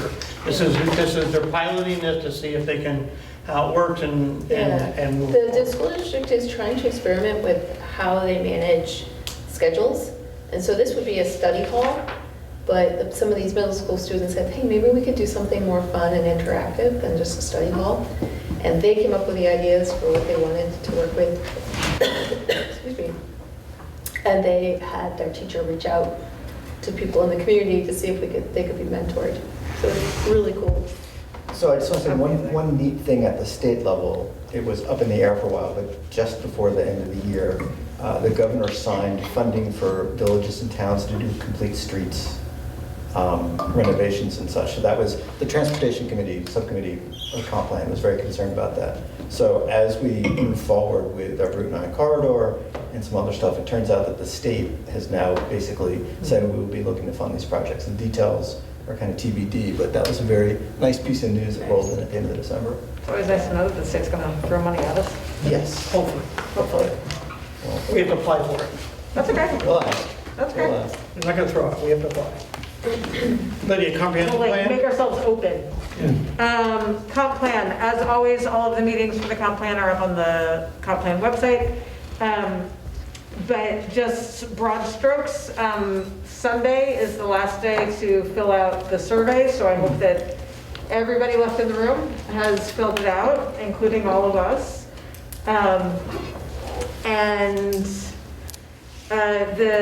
That is going on at the same time as the subcommittees are reporting up and out into the main committee. The last two subcommittees are going to be at the end of January. The next meeting is January 26th. And then in February, I believe the comp plan is interested in meeting with the hospital and the schools and potentially you, Vanessa, on your sustainability recommendations. And then the main committee kind of goes into deliberations. So that'll be an interesting process to witness. And that's where things are with the comprehensive plan. It's been really quite remarkable. The information, the data that's been gathered so far is all on the webpage. The stuff from public meetings and the kitchen table conversations and all the rest of it. The kitchen table conversations, especially, Donna Warren did a really incredible job of summarizing, hundreds of conversations that took place. And Rick and I were there for the presentation, and both of us were really quite impressed with sort of what came out of them. So I strongly suggest you all take a look at those, at that document. And there we are. It's always fun to see what hundreds of people working together can come up with. Thank you. Yep. Thank you. Any other business? Given that, I'd like to make a motion to adjourn at 9:05. Second. All in favor, say aye. Aye.